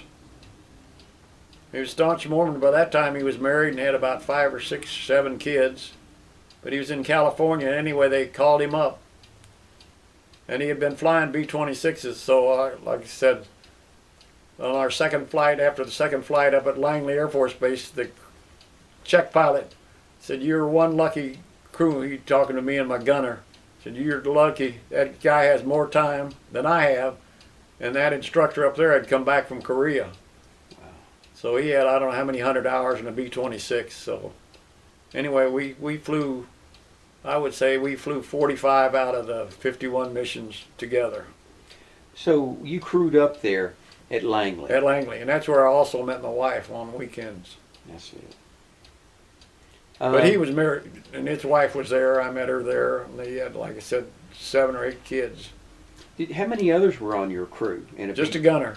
One gunner. Or just 3? Just a 3-man crew. Pilot, bombardier, navigator. Do you remember your gunner's name? Dell Dodson. Dodson. Where was he from? He's from Sweetwater, Texas. I talked to him about 2 or 3 years ago. I think he's still alive. He was a career man. So he remembered Korea, but he'd been to B-29s, and we talked for about an hour that one day. I think I might still have his phone number, but it's been 3 or 4 years since I talked with him. Now, when you crew up, you've got to learn how. You need a backup pilot, so he needs to kind of teach you to do a few things in case something happens to him. Right. Yeah. What about bailout procedures on a? Oh yeah, we had bailout procedures. Yeah. Well, the airplane was a clamshell airplane. You pop the clamshell and climb over the side because the engines were way out there, so you would go backwards. B-26 was a T-tail, so if you went out the side, you should be okay. Did you take any parachute lessons? Oh, did I ever? And we had drops, both navigation school and crew training. Yeah, they had where put the harness on you, and you'd wear your boots. Well, in fact, my boots are still upstairs. I crash landed in Korea. We missed the runway and landed there, and I was up in the nose that time. I still have the boots. The airplane, PSP, pierced steel plank. Mm-hmm. We hit that and it took out the nose wheel and the thing went on. So fortunately it was a muddy turf. But I remember that bomb sight was coming loose, so I took my other good shoe and pushed that bomb sight out of the way. So I was in a cast for about 2 weeks. Yeah, my leg swelled up. What caused the wreck? I mean, it was just a We collapse. missed the runway. Missed it. It was not my regular pilot. It was his first or second flight. I was leery the whole time, but he missed the runway and landed to the side. Was it because the plane was having trouble? No. I think that was the last flight he flew. By now, you ought to be able to hit a runway. Yeah. But also, doesn't the B-26? It's a hot landing airplane. Oh yeah. You don't slow it down. You speed it up coming in, don't you? Coming in, right? Yeah. Well, we had 8,000 foot of runway, which is a long runway, but it was a kind of a cloudy night. But he just missed the runway. And I called, go around, but by that time I could hear the wheels crunching, because I could see that we were not on the runway. How far off of it were you? Oh, probably 100 feet, something like that. You weren't even close compared, really. No, I mean, fortunately, it was muddy fields.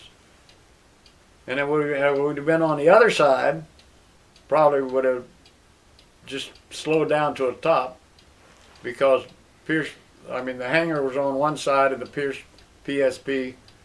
The runway was paved, but the PSP was the taxiway from the ramps to the runway. Were you assigned to a unit at Langley, a squadron? Just a training squadron. I don't remember it. How long did you train there? Oh, we were just there 2 months. 2 months, and then they sent you over to Korea. Well, the next thing after crew training was survival school. Oh yeah. That was Stead Air Force Base out in California. How'd you like that? That was an interesting affair. It was 2 weeks. I grew a beard. I did not have a mustache. I looked like Barnacle Bill when I came back. Eat pemmican was that survival school was organized by SAC, and SAC had basically B-29s, which was about a 10 or 12 man crew. Right. So the survival school was a 12-man thing, and then you had a permanent party instructor, more or less, that wouldn't let you drown or wouldn't let you starve to death, but he would not help you. I mean, he was just kind of a guide. And they took us out in these trucks, and then we had this map, which is what we had in Korea, of where you were at. And we were in California, had to go over the mountains, and it was a 14-day program. They had 4 days of training, movies and calisthenics and stuff like that. And then actually a 7-day bivouac where you slept in a tent on the ground, had a sleeping bag, and then you marched every day, or had this map, and you had to try to, and then they had a instructor would tail behind you, and he wouldn't let you get too lost. But anyway, we would camp every night, make your bonfire, cook your stuff, pemmican, try to catch a rabbit or something if you could. But most everybody lost about 10 or 12 pounds. Then after the last 7th day, they picked you up and came back. And then you had like 2 days of restoration. That was the most wasted food I ever saw in my life, because they turned us loose in the cafeteria, and everybody, big metal trays, just mashed potatoes and meat. And well, after 7 days, your stomach really shrinks. Yeah. I was going to say the most wasted food. Everybody could eat about 3 or 4 bites, and then you were full. Did you get sick? I didn't get sick, but most everybody, like I say, wasted food through 2 or 3/4 on the tray was wasted. Yeah. But that was survival school. Then that weekend, my most famous penny, I met Jimmy Durante. Stead Air Force Base was not too far from Reno, Nevada. So we went into Reno. Jimmy Durante, the short, still had the Air Force fatigues on, I guess, and he was of course, he was up in his ears at that time. This would have been 1952. Then I came back to Kansas City for another couple of weeks, escorted my wife-to-be. Then from there, flew to out to California, not Hamilton, a big Air Force base out there. In Sacramento? At Sacramento. It's not Nellis, but it's, I don't think. Mather, yeah. Anyway, we got an airplane there to ferry across to Japan. And today, I still remember that morning. Well, first of all, we got a B-26G. It had been fitted especially with a radar in the nose, so it was a highly secret thing.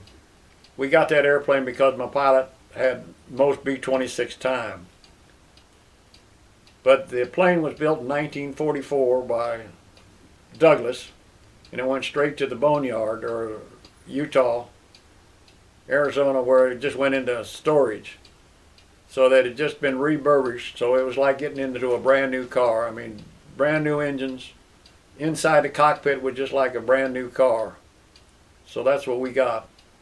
And the first 3 days, or first week, we were at, Stoneman is where we were out of. Stoneman. No, okay, I take it back. Stoneman is where we wait before we went to pick up the airplane. Okay. little thing about Stoneman was that would have been August of '52. Mm-hmm. Stoneman was about 95 degrees, but they had buses that went into downtown San Francisco, so you had to carry a coat because San Francisco was about 65 degrees. You went to the top of the Mark Hotel? Top of the Mark, oh yeah, all the things. Then up to Mather to pick up the airplane. And to this day, I remember, well, we ran about 3 flights, went down to Mexico and then up to California, up to Canada, just to get time on the engines to make sure. And then the airplane was primarily, it only has about a 4-hour normal range, but they fitted a ferry tank which took up the whole Bombay. And that held enough fuel to make, but we still had to wait till the winds were almost light and variable to make the longest flight in the world is between California and Hawaii. And for us it was about 10 to 12 hours. You had that much gas to go that far? That was it. But we had to wait till the winds were very, very light because they'd had a B-26 run out of gas and landed on the beach in Hawaii. And of course they lost the airplane. So they just made sure. There was a flight of 3 and we followed a B-29. But You must have had to slow down. No, B-29 could fly pretty fast. B-29, yeah, we flew. But can you get up to that altitude? No, with well, it? see, we were limited to 10,000 feet. Mm-hmm. We had oxygen mask, but primarily a low-level airplane. Ocean ship. Well, anyway, what I was saying about safety, to make sure, well, we made these, I think it was 3 or 4 flights to get time on the engine and to make sure that they weren't burning too much fuel. Then the morning, 3 airplanes and the B-29. Well, the B-29 took off first because it could fly for about 15, 18 hours. Then we ran and did all our pre-flight checks and everything. It was just a pilot and myself.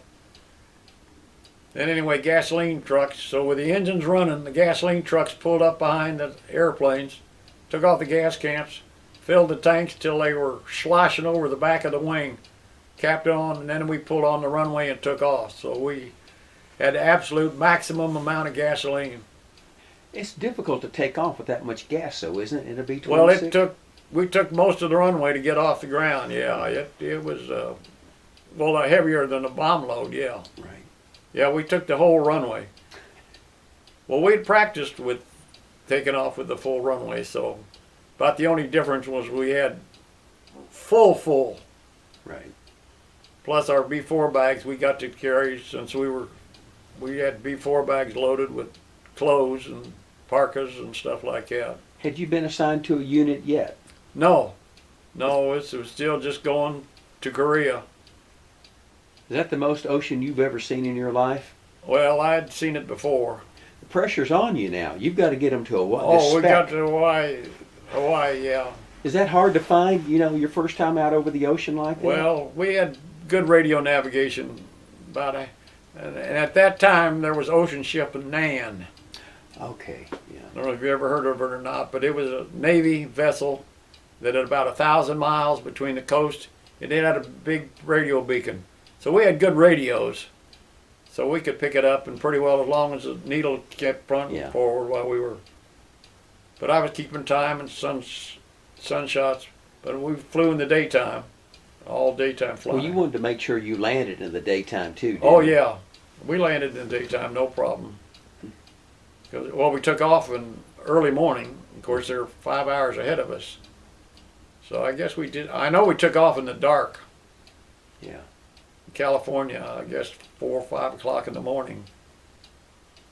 10-hour flight would be 2 o'clock in the afternoon, but they're 6 hours ahead. So, and it was in August, so that's the longest days of the year. So it was getting dark. But fortunately, when the day we landed, a pilot, Romney, he was a captain. He had Japanese friends in Hawaii, so they were able to meet us in the airplane. So we just parked the airplane. So I got to see some of Honolulu. The Royal Hawaiian? The Royal Hawaiian. Later on, I saw it. Yeah. And then the next day we took off and flew to Johnston Island. Oh boy, now there's something. There's a spec. That's a spec. It's got the runway on one side, the taxiways and the maintenance hangar, and the taxiway in the back. Basically, it's a triangle. All the housing and everything is inside that triangle. Johnston Island. Would you hate to be? That would be your service in World War II. You're stuck on that island. Some of the Navy anytime. CBs, yeah. We lost a generator that time, though. So we spent 5 days on Johnston Island. What do you do? Well, I went out there third and fourth days. Went out there with snorkel. They had a landing barge, the surplus from World War II, would take us out to the reefs and drop it off. And so in 3 and 4 feet of water, sand. So I did that twice, I think. It was very interesting just to snorkel. Just put your head down and watch the fish around. Played a lot of cards. They didn't have any World War II debris still around, No. did they? No, I saw that later on off Wake Island. They still had a ship island. You landed at Wake. Now, this is another trip. Yeah. From Johnston Island, we went to Guam, Anderson Air Force Base. And we lost a generator there. These generators aren't worth a darn. They weren't. We were in Guam for a week. Anderson Air Force Base. Played a lot of cards, but also took the bus, went down to Agana Naval Air Station, went to the town. Mm-hmm. And at that time, they were still saying that there were Japanese holdouts still in the trees, still would not surrender, even though they were broadcasting. This was, mind you, in August of '52. Yeah. 7 years after the war was over, they were still holding out. Yeah. Then finally got the airplane. Then from there we flew to Japan. What base did you land in Japan? We landed in Tachikawa. And that was the first of my nose gear going out. I was in the right seat that day, but they had coral runway, only about 5,000 feet. Anyway, we slid off the end of the runway, and they had a street around with a curb, and it took the nose gear. So the airplane ended up skidding on no fire, no nothing. So we just opened the clamshells and got out. But the airplane was kind of messed up. You're losing all sorts of stuff on this one. Two airplanes, both of them lost the nose gear. That was one of the reasons I got out of the Air Force. Two's lucky, three's to bite the farm. So what had happened, it was a slick runway, it was seashells, it was a GCA, and they brought us in way too far. We should have gone around, but they told us too late, so tried to swerve the airplane and everything, and we had a board of investigation and all that. Cleared. It was just unfortunate, just one of those accidents. Wet runways, first time coming in, GCA, they admitted they put us down to GCA, familiar with that term, ground control approach. It's where a man's talking to you, high, low, left, right. Like a landing signals officer. Like an LSO, yeah. Did you have any problem? The B-26 was notorious for its old wings, that there wasn't enough surface area. Was that plane a lot more stable than it had been early in World War II? Now, we were in the Douglas. What you're talking about mostly is the Martin Marauder, which was also named the B-26. Yeah. A lot of confusion. The Martin Marauder was more of a cigar shaped. Okay. Well, the Douglas airplane is much more square box, square tail, square wingtips, square unit tail, square vertical rudder. But there's basically twin engine, mid wing. Cockpit looks very similar. I don't think the Martin Marauder ever built any glass nose. But see, we had a Norden bomb sight, which prior to that had only been on the B-29s and B-17s and B-24s. But we had a Norden bomb sight. Is that thing any good? Very good. I went through 1 month of my training at Langley Air Force Base. I became a bombardier in 1 month. I think I used it twice out of the 51 missions. It's only effective at certain heights, and it's not effective at 1,000 feet or something Oh like no, you had to be at least I think 6,000 feet or above. that. Okay. Line up a target, but we were night intruders, so there weren't many visible targets at night. Sometimes a train station or a train would be stopped, and I would try to use it, but normally it was by sight, more of a dive bomber type thing. Yeah. We were the night intruders. We flew only at night. That's the reason that we're all painted black. What unit were you assigned by now? By now, well, I was the 5th Air Force, Mm-hmm. the 3rd Bomb Wing, and the 90th Bomb Squadron. And its nickname was the Paradise Squadron.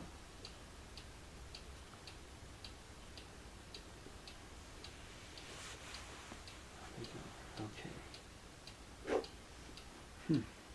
51 missions from September of 52 to March of 53. Now, they sent you from Japan when they got everything repaired. To Everything K8? repaired. We flew on a transport to Seoul. Never will forget that. That was a C-124. Big Shaky, they called it. Isn't that a B-24? C-24, cargo. Okay. It's not a converted B-24. No. Okay. It's another Douglas airplane. Okay. I flew it later on in the reserves. Big clamshell, open front, open so it ramped that it could load it from the front. But the cockpit sit way up, it had a ladder that you climbed up. That was a transport plane. Flew us from Seoul down to Kunsan, Korea. That was the mail plane. That was a C-46, flew from Seoul. From Japan to Seoul was the C-124, cargo plane. Then the C-46 Commando, twin engine plane, flew it down to Seoul, to Kunsan, Korea. The navigator, or the gunner had gone earlier, so he was there to meet us. He flew over and went to the station. Of course, we had 2 delays. We were both went through crew training together, went through survival school together. Then he went on over, but like I said, we were 5 days in Johnson Island and another week so we were about 2.5 weeks behind. Mm-hmm. So they had assigned him to the squadron, but he did not go over the other airplane. In other words, he just got a crewman. Yeah. But then he crewed up with us when we got over there. So everybody's back together. Everybody now. was back together. I'd say we flew probably of the 51 missions, probably 35 of them were just the 3 of us.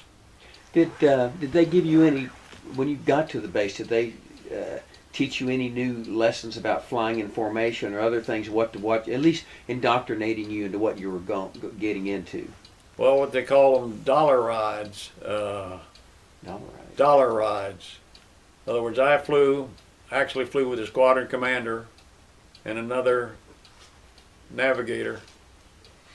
And that's normally where there was a Lorraine set and the navigation equipment, they could remove it and put in a third, what they called a jump seat. So basically, and many times I flew with 4 people. In other words, the jump seat was right behind the right seat of the airplane. It had it strapped. I would hate to try to bail out of it because the clamshell did go back and cover it. But primarily it's where the Lorraine set and navigation equipment, radios and stuff like it. But they could take it out. So I flew back in that airplane. The combat airplanes did not have that. So I flew, I think, 2 missions back there, just napalm drops and dodging. Likewise, the pilot flew in the right seat on 2 missions. Then he flew in the left seat and flew a mission with an experienced pilot in the right seat. Then after the third mission I flew, I think it was $1 ride, one kind of a co-navigator type thing, then another flight with an experienced pilot, an experienced gunner, and I would be like missions 3 and 4. Then about 5, we're back to crew, total crew. Okay. And that lasted from about 5 to 45. Then What type missions were you flying? we were called them night intruders, You're really bombing by, bombing by target of opportunity. so how can you find any targets at night? We went up, well, all of North Korea was sectioned off. Our base had the west base out of Pusan, had the east of North Korea, along the railroad tracks and along the highways. They were all marked.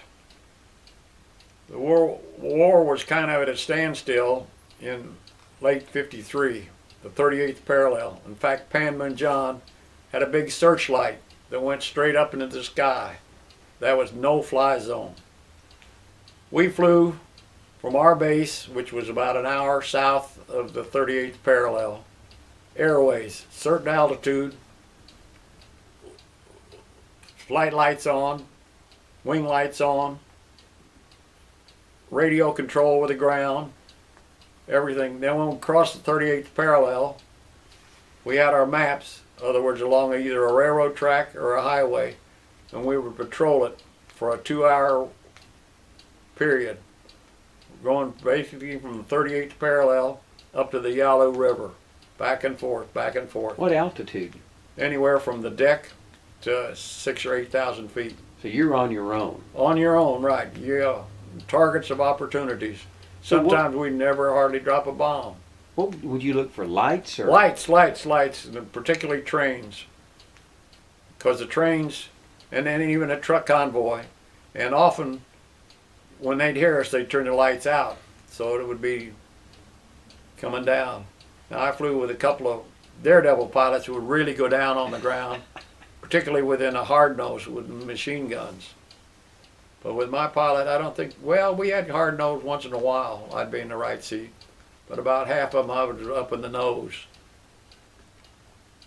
And to this day, I can still remember him calling, when the anti-aircraft fire would be called red balls. Brake right, brake left. In fact, when we came back to the States, he'd call up and he said, brake right, brake left. And I always knew my left and my right. It was cold, but Well, when you're flying these missions, really, you're wanting, the enemy has to make a mistake right, for you to see him. for you to see him, right, because, well, on a moonlit night, you could see the roads and the rivers, and but then on a starlit night was bad because of vertigo. Some of the starlit nights, then we'd come back, cross the 38th parallel again, then all the fishing boats would be on Incheon over on the west side, and they would sit there and rock, the little fishing boats, and you couldn't tell the difference between a twinkling star and those boats. And I was up in the nose, of course I had a first class seat, and I'd have to pinch my nose and rock my head and stuff like that. And that was coming back, the lights.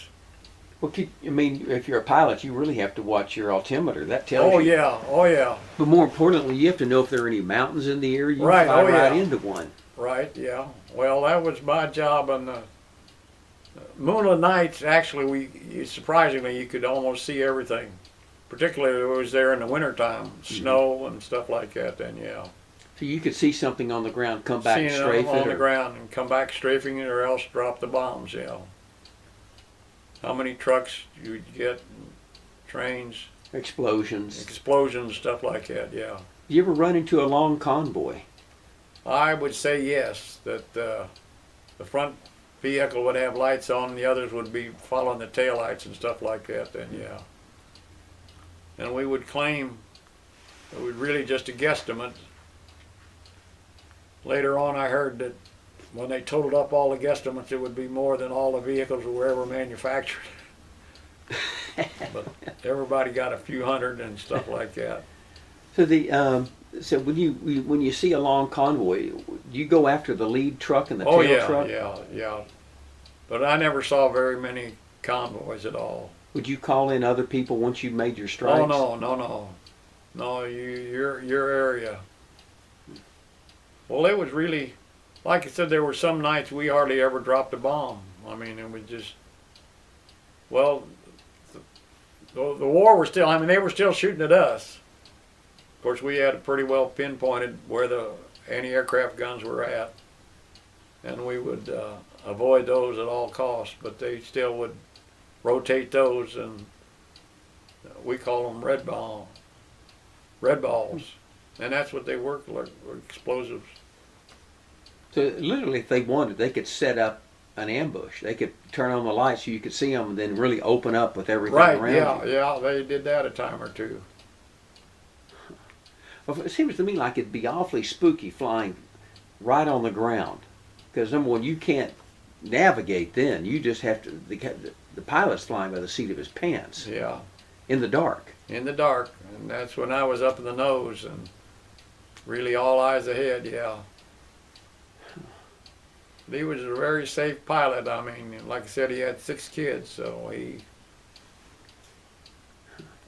Well, did they ever assign you a specific target though, rather than just targets? Did they ever say, we know there's something going on here with our frontline troops. We need for you to come through at night on an emergency mission. We never had anything like that. They probably used fighters for that, fighter bombers or something for that. Could be. We were the night intruder, and there were 3 squadrons of us. I was in the 90th, the 8th, and the 13th. What was the worst, what was the worst aspects of being a night intruder? Well, one time we lost an engine coming back, not any aircraft fire, but the engine went out. So we were flying on one engine.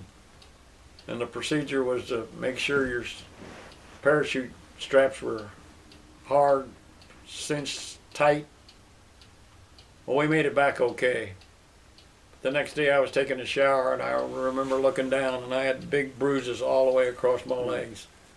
So I guess my belts were on tight. You must have been on adrenaline then, because you would have noticed that. Did notice that then, yeah. Well, now you drop different types of bombs. So do you phosphorus, napalm? No, mostly 500-pound. 500. General. We dropped napalm once or twice. Those were always the scariest. They would ignite. You had to make sure that they were down and behind you before the napalm bombs would ignite in the air.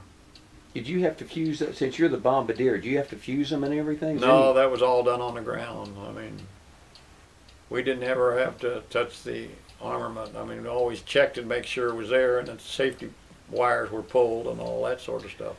So you got to make, so really the scarier times is when you've got to take off. I mean, because if those things are armed, anything happens, you're oh not... yeah, if we were very fortunate, we never.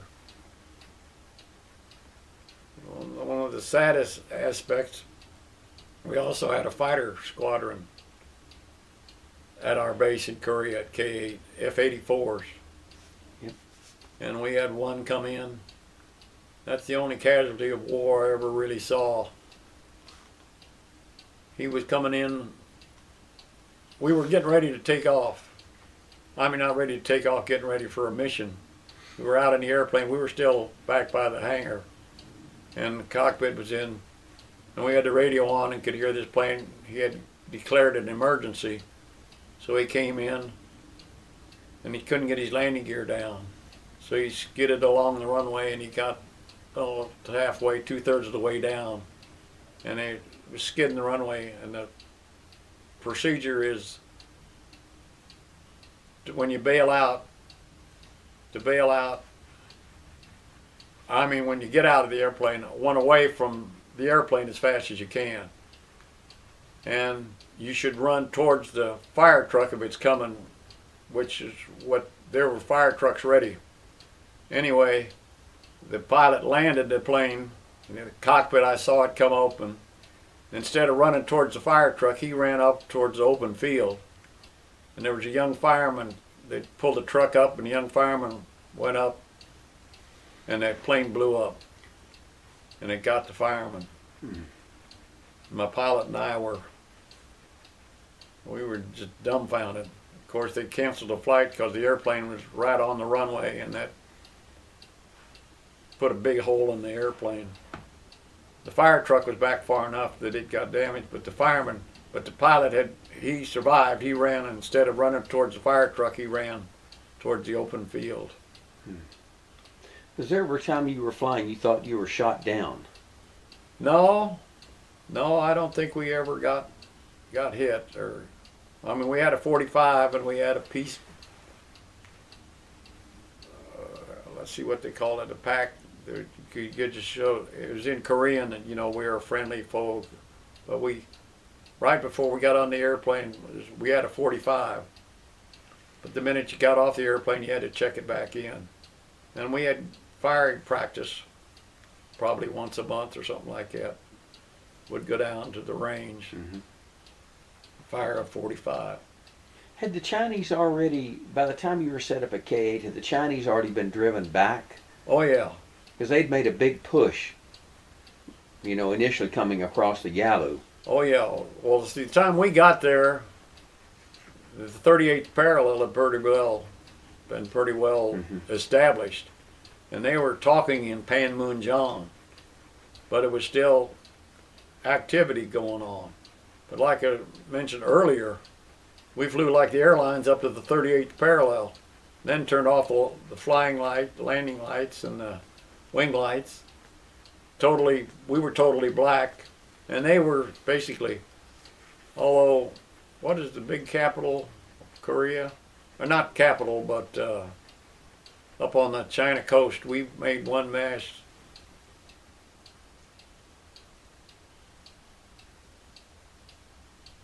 I can't think of it. But it was a lit up town on the China coast. We made one mission up there, and I never will forget that mission. We had what they called chaff. It was cut up aluminum foil, and we would get it. And they had their first of the modern anti-aircraft guns, but they would follow that chaff, and that would really confuse the. That's what they used in World War II. World War II, right? Oh yeah, chaff. I forget on the Yalu River. I was just one mission. I don't know why we were on a special mission, but that city was still lit up. But they had the anti-aircraft all to the south of it there. But I never will forget we had basically it was just the anti-aircraft gun to make them shoot their weapons. Yeah. Do you ever strafe any troops or convoys? We did trains, but those were on snow-lit, moonlit nights that we could see the train. Isn't that kind of a pilot's dream and airman's dream to see one of those trains blow up, especially an engine? Well, we never saw an engine blow up, but we strafed a couple of trains, yeah. One of the dangers, though, if you have to be pretty low, if you hit an ammunition part, it just explodes. Well, those were World War II, yeah. I never saw anything like that. Yeah. Did they ever use you for troop concentrations or things like that? No, we were night intruder. What about reconnaissance at night? Not at night. They might have you circle enemy bases. I guess they wouldn't let you go into North Korea, would they? Oh yeah. I mean China. I'm sorry. Oh no, not into China. No. No, we like I said, we had a particular route that we would, which had railroad tracks and highways, but there would be I would say there was probably 8 airplanes every night. We had 4 on the western side of Korea and 4 on the eastern side. They were out of the same mission. We were the night intruder, is what. So for the most part, the only plane you remember losing was that one that you were, I don't know if it was night, but it's in front of you. Yes. And a Magpie is what you said, which I guess is a lot of fog and stuff. Yeah. It flew probably into a mountain. We don't know. Yeah. I'm surprised more accidents didn't happen. Well, considering the winter and and flying low and just human nature. Well, the day I arrived at the base, we went down to the flight line, and one of the tricks that the enemy was playing to keep people from strafing was between the mountaintops, string 1-inch cables from mountaintop to mountaintop. That if an airplane would hit it, would rip a wing off. Well, we had a rather hot pilot that would have had gone down, and we were about 12 people, pilot and navigator. We had about 6 crews in a little, I guess about 1,000 square foot home that they made into the dining room, the living room, 2 bedrooms. It did have a bath, but I can remember each of the rooms had a pot-bellied stove. And I remember the winter time, I had a bunk, but that pot-bellied stove, they were oil furnished or oil fueled, but they would get glowing hot. And I can remember in the winter time, the side near the furnace would be hot and the other side would be freezing, so you'd be constantly rolling over to even out the heat and the cold. Because our base was there. I was there at Christmas of '52, and we got a lot of snow. When it gets cold there, how is it much colder than you get up in the North Kansas City? Oh, I mean, we got down in the teens, I guess, and 20s. But it's barren, isn't it? Our part of Korea was pretty barren, yes. I never got off the base except twice. Yeah. We were down at Kunsan, but twice I went into town. The chaplain went to visit the orphanage. And I've got some slide pictures of visit to the orphanage. And one other time, I guess we made a tour, but our base was basically off limits. In other words, we went to the Oak Club and volleyball. Did you have to worry about infiltration from the enemy? We were pretty safe, no. I mean, they had quite a few rock patrol. Now, our cabin was blessed in that we had a couple of Korean maids that came in and cleaned the floors and cleaned the laundry and stuff like that. How was the food? Food was GI. I mean, we had the metal trays. But there was plenty. I mean, we were very fortunate. We had plenty of food. Yeah. But was it any good? I mean, was it decent? It was eatable. Nothing to rave about, no. I went on R&R to Kunsan, got into Tokyo and into the religious city. I forget the name of the real religious city in Japan. I know which one you're talking about. They tell a story that the Not Kobe. No, it's not that. they tell a story that they had churches and crosses and all that on top of it, but they were actually making ammunition during World War II. Oh, what is his name? I walked in. We had R&R there, so. You never got to go to Manila then? In my reserve trip. But not while you were in Korea? Not while I was in Korea, no. Yeah. No. We went to Japan. That was our R&R. And flew back. Well, let's see. I remember flying into San Francisco. I guess we flew from Japan, I guess, to Wake Island again. We just went right straight through there in Hawaii and then into Travis Air Force Base. Well, while you were over there, did they have any Bob Hope type shows? Oh yeah. I think I did see Bob Hope. And the girls, yeah. We had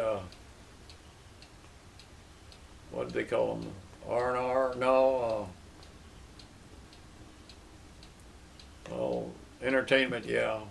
Band. I think I did see Bob Hope. Any of the generals ever come over and visit your base? Yes, that was a very sore point. That they would come over on a 31st of a month and stay to the 1st of the month. and then they would draw 2 months of combat time. And we that lived over there were quite upset about that, but that was the military. Not necessarily generals, but the bird colonels and the higher ups. Plush life, and they were stationed in Tokyo. I think it was also considered a war zone, so they could get. It was a increase in war pay. zone, yeah, combat zone. Yeah. And like I said, they would conveniently come on the 31st of one month and stay to the 1st of the next month. Draw 2 months combat duty or combat pay or whatever. Well, while you were flying, did your plane ever receive any? Seemed it'd be by luck if you ever got hit with some fragments from shells. But No, I don't think we ever. does it take a while to get used to flying at night when you're trained a little bit, but still it's different when you're flying? Well, we did mostly night flying at Langley Air Force Base. One of the stories I remember there, that during the crew training, B-26 had 2 landing lights that were in the wing that had a separate switch to lower and another separate switch to turn them on, and there was a left and a right. And the story was that one of the Virginia people that really knew the area was out on, this was before we got there, was out on the railroad track, and he turned on one landing light, and he was right down on the deck. And the railroad, he knew the train was coming, and the train driver or the engineer thought there was another train on the track.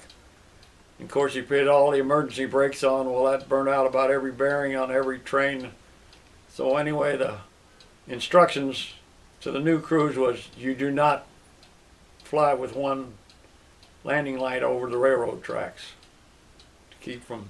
They had strongly, I mean, he had just done it as a lark, but it was rather expensive for the railroad to have to reboot and re-brake all the engines and I bet it's when you hear about people getting vertigo, especially flying at night. I bet you really you understand what they're talking about. Definitely. What I was talking about, to come on clear nights and coming back and then seeing the sailboats in the water. Mm-hmm. They would rock back and forth, and they would be twinkling just like the stars. Yeah. And I would have to pinch my nose and turn my head, yawn, and I suffered vertigo, Yeah. particularly in the nose. I mean, so you get on a horizon or shake your head. But vertigo is a true statement. Huh. You were there for 50 missions or 51. Was that how they determined how your tour of duty? You're right, yeah. Flank cruise, yes. Did you have a name for your plane? Well, the Night Invader, That was the name for your plane? yes.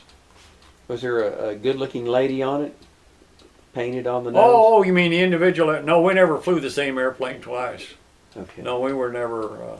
So the key to you to making sure each airplane is always a little different. Oh, that's right. Oh, yeah. It was a walk around and B-26 was notorious.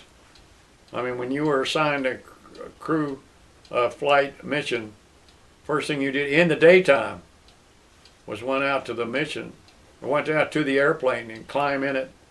Where are all the instruments? Where are everything? Because unfortunately, the B-26, various crew chiefs would modify them and various.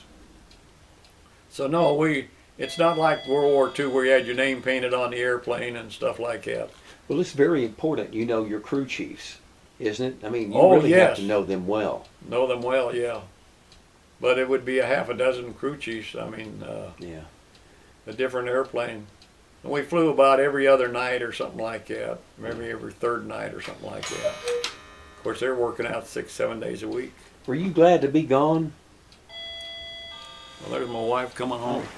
You want to turn it off? She's locked out, I bet. So, how did you know your last 50th mission, or your last mission? Oh, yeah. Do you remember much about that last mission? It was what they call a tadpole, where you go up and get ground control, and they tell you when to drop the bombs, Oh. So all I have to do as a navigator was with the radios, verify that I'm talking to the right person. That's we had our code, and you had to press it in and back it in. They had to respond. We'd usually fly after midnight, change it on the day, and so it had to change and stuff. But anyway, we got that all down and dropped it in. And then they used the term Figmo. I don't know if you've ever used that. Figmo. Yeah. Farewell, I've got my orders. So instead of being, Air Force such and such or mission such and such, it'd be Figmo 22 or something like that. Did you celebrate? Well, like I said, my pilot, he didn't drink, but I did. My gunner and I, we both cracked the bottle, and yeah. How long was it before the time your last mission ended and you left that base? Was it the next day, or? Oh, I'm thinking it was probably about a week, something like that. So you had another week to celebrate. A week to celebrate, yeah. How'd you find the Korean people? Well, the only ones we really got acquainted with were the maids, and they were just super friendly, super sociable. In fact, I found them over friendly, I guess is a good word, which I find that today too. Yeah. See, today I'm an ambassador out at the airport working in the international terminal and meet people from all over the world, and the Koreans are about the most sociable.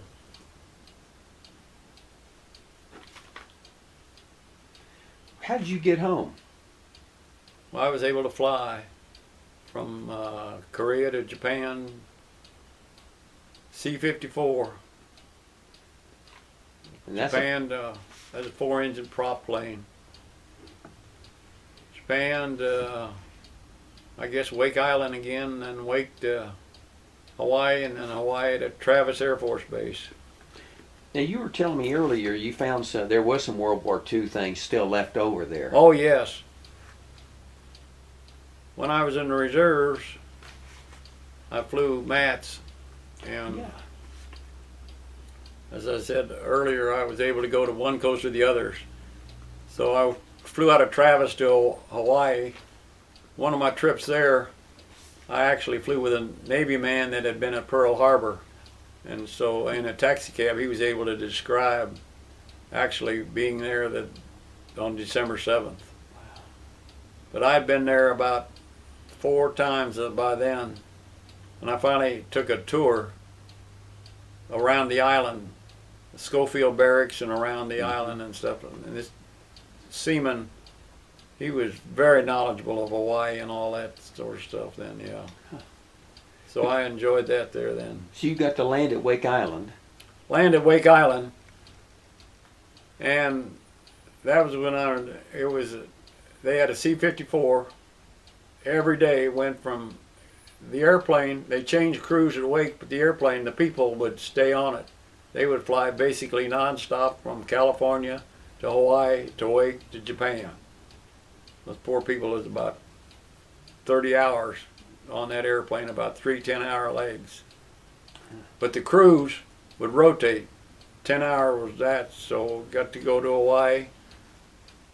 I'd stay in Hawaii at Fort DeRussy, which is a playground more or less, right there close to the Royal Hawaiian Hotel. Then Wake Island, well, normally we'd stay in the BOQ, but it was full that night, so we had a barracks out at the end of the runway. Did I tell you that story about Mac the knife? Yes. Okay, well that was where but anyway, then the next day taking off at Wait Wake a minute. Island. You said Mac the Knife, the song. I think you were telling me it was a popular song. Yeah, that was on Wake Island. It was a jukebox. We were in a kind of a remote barracks for crew. I mean, because the main BOQ was full, and the jukebox was broken, and that's the only song it could play, and it played all night long. Did you get to walk through the island and walk around it to see any of the World War II? No, we were. I mean, 24 hours later, we took the next airplane, another plane. I was just more or less assigned as a second navigator on a regular Matt's crew. Went into Tokyo, then turned around and came back to Hawaii. Then I had to catch a plane from Hawaii to Travis. Do that all in 14 days. Yeah, I never will forget. I checked in. Well, I flew from here to San Francisco, took the bus up to Travis, like on a Sunday. Then Monday morning I went down to base ops, and they said, yeah, they had my orders, and I was assigned to Hawaii. So I said, okay. So I went back to the BOQ, repacked my suitcase, and was on a plane to Hawaii like at noon that Monday. Then got in and checked in the squadron over there. Well, they wouldn't have anything on Tuesday, but they had a flight on Wednesday. So that Tuesday then is when I was able to, I said, well, I've been to Honolulu about 5 times now. I never got out of the city. So they had like a tour organization or something. So I and another couple and this seaman that had been there. So going by Schofield Barracks and up around Kilo and around the North Island. So I got to see the island that day. Yeah. Then the next day I met up with the crew, which was based out of Hawaii. That section of the crew they were in Hawaii. So a passenger jet flew from Travis to Hawaii. New crew got on, so I was part of the new crew that 24 hours later flew to Wake, then 24 hours later to Japan, 24 hours later back, and then back. Then I got back to Hawaii. Then I had about 3 days, then I had to catch a flight then back to Travis. And that's where I checked out of. Yeah. Then the bus in San Francisco and then fly home. So I did that for about 6 years. Well, I've got to run. Well, after 33 years at Vought and 14 years with Dan Dybert, 10 years from 1990 to 2000. Then from 2000 to 2015, I've been an ambassador out at the airport. I played softball up till 2000 and 3 years ago, it'll be 2014. Played golf up till last summer.